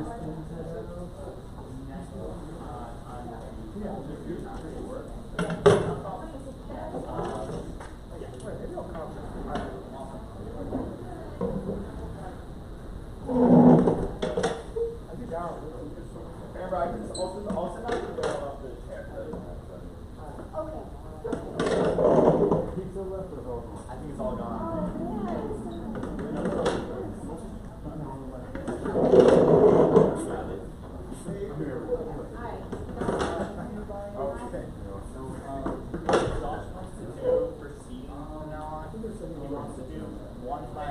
Not one less row now. It's one less on the sides for each side. So like instead of like having this row, instead of 8 and no chairs around the small table. So then should I just strike the tables in general? Yeah. Put them behind. There's a lot of space behind. I think he just doesn't want them to students are just on their computers not paying attention.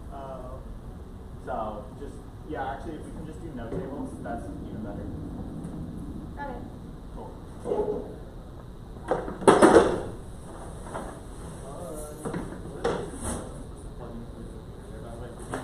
Like make sure that's plugged in. I want to put one in, I can find the second one. I think like probably just put it like the yeah.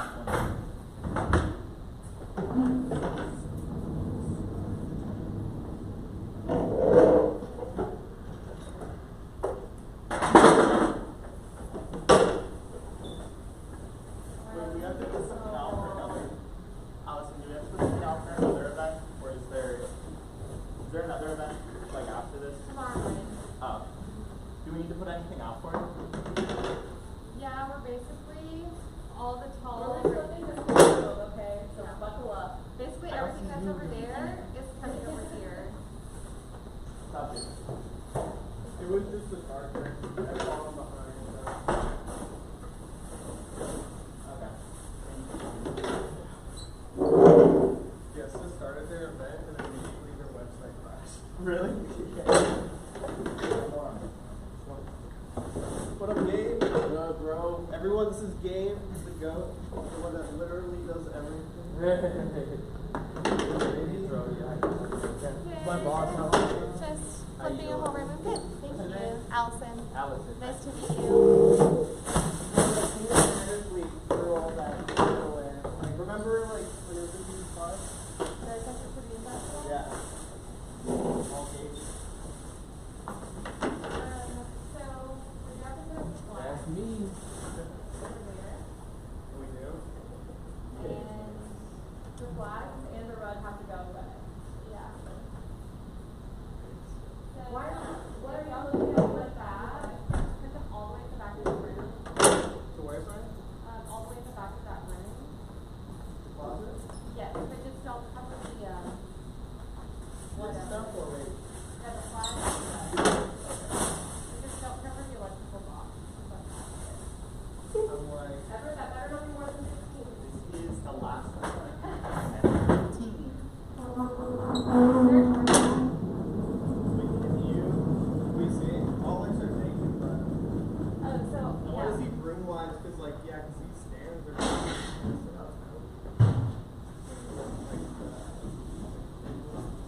mics also?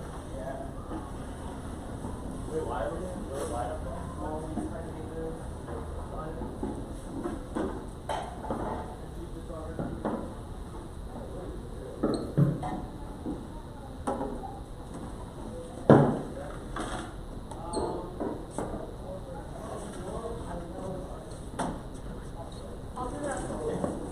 Oh my gosh, no. Stop. That might be too much.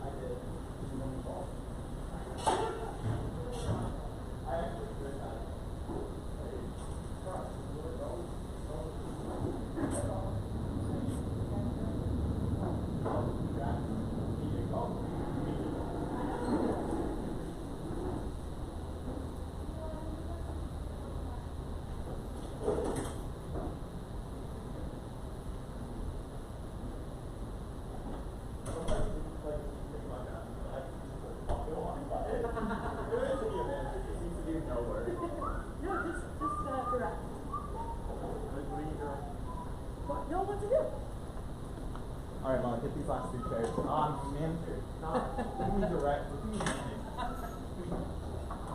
Did you miss me yesterday? What? Did you miss me yesterday? Wait, you weren't here yesterday?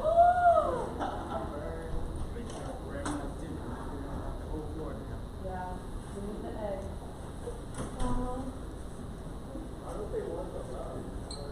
Molly, I was wondering why I was so productive yesterday.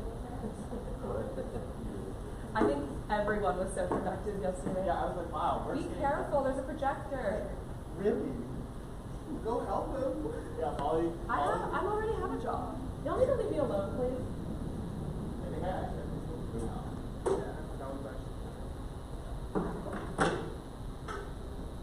these chairs are being moved.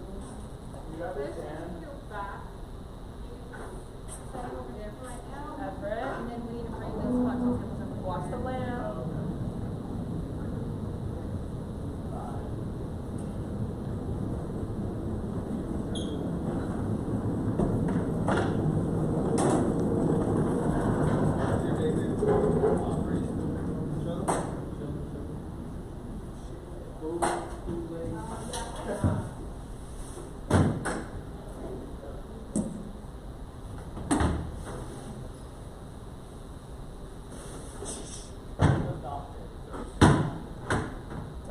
Yeah, just keep that in the back then, right?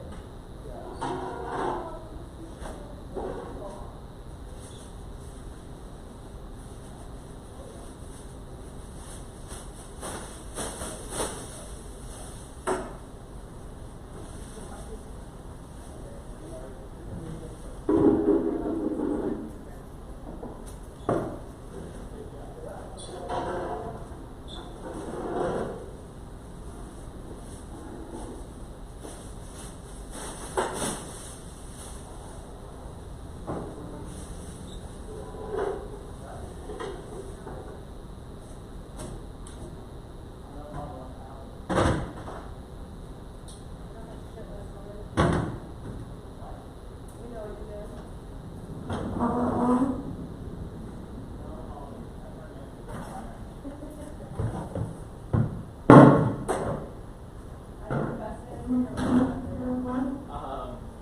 What is it, like printing something? Oh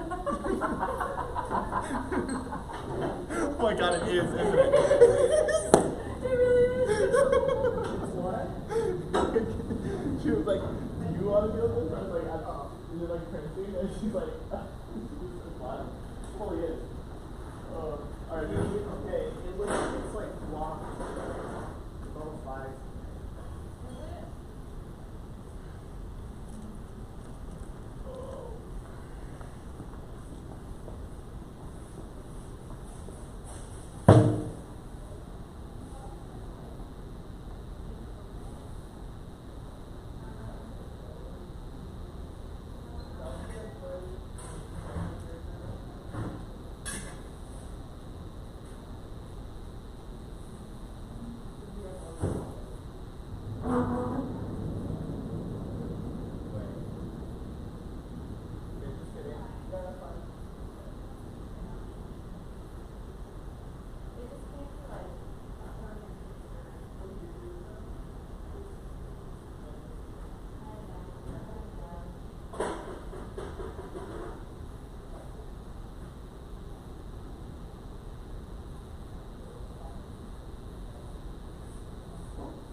get the parking so cool. Okay. I'm going over there. Oh my god. It's literally like a reversal of the room. What is this even for? Our Fed 8 is having a like multi-day like working session, like training session. So we have to create like pods.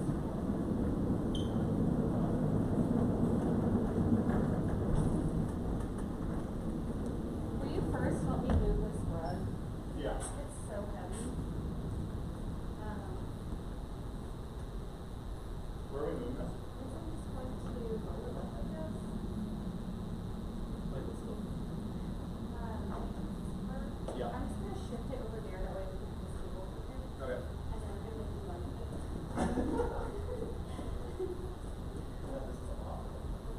Roll it some more.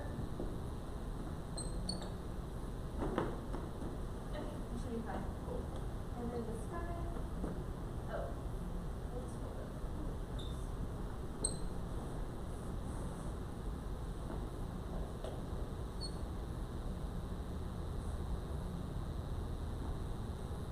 Okay, cool.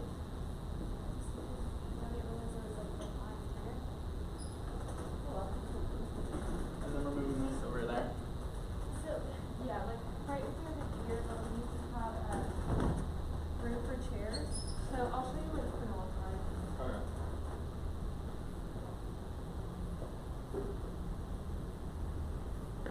So Oh, okay. here to there, and then like the boxes are gonna go here to here. Okay. And then when you do the photo shoot, like on the other side. Oh god. So Okay. you have to like move the phone booths too. Oh, that's awful. Oh, I'm dying. So this like this. I'm gonna center it a little bit. Yep. This is that looks center to you back there? Yeah. Good enough. Yeah. Good enough. Good enough. That's good.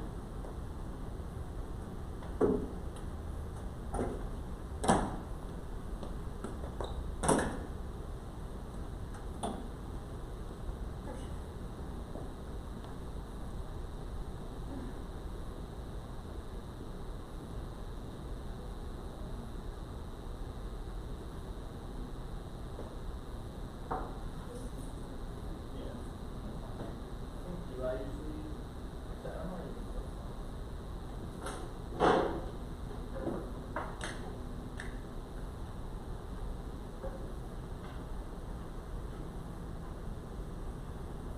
Would you be here for Austin Tech Week? Yeah. Yay. When's the other seminar that I actually like get stop assignments? Have an hour or like Where's the assignment?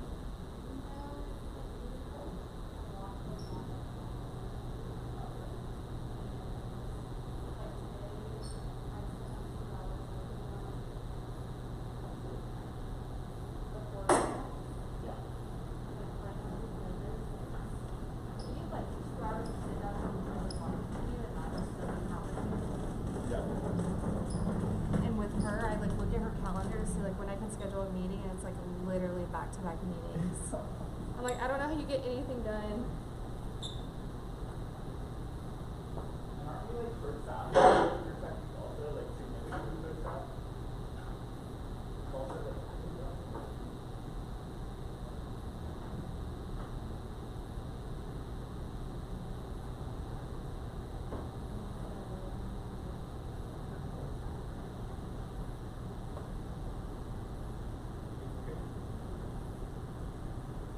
I was never expecting like at least not for a while. Wow. Oh my god, you're back after pain? That was really hard. Did it work? Yeah. I made one of the other Imagine girls. it didn't, I would laugh. It was name tag, so it's hard. I made one of them go with me though, because I said, I can press print, but that's about all I know how to do.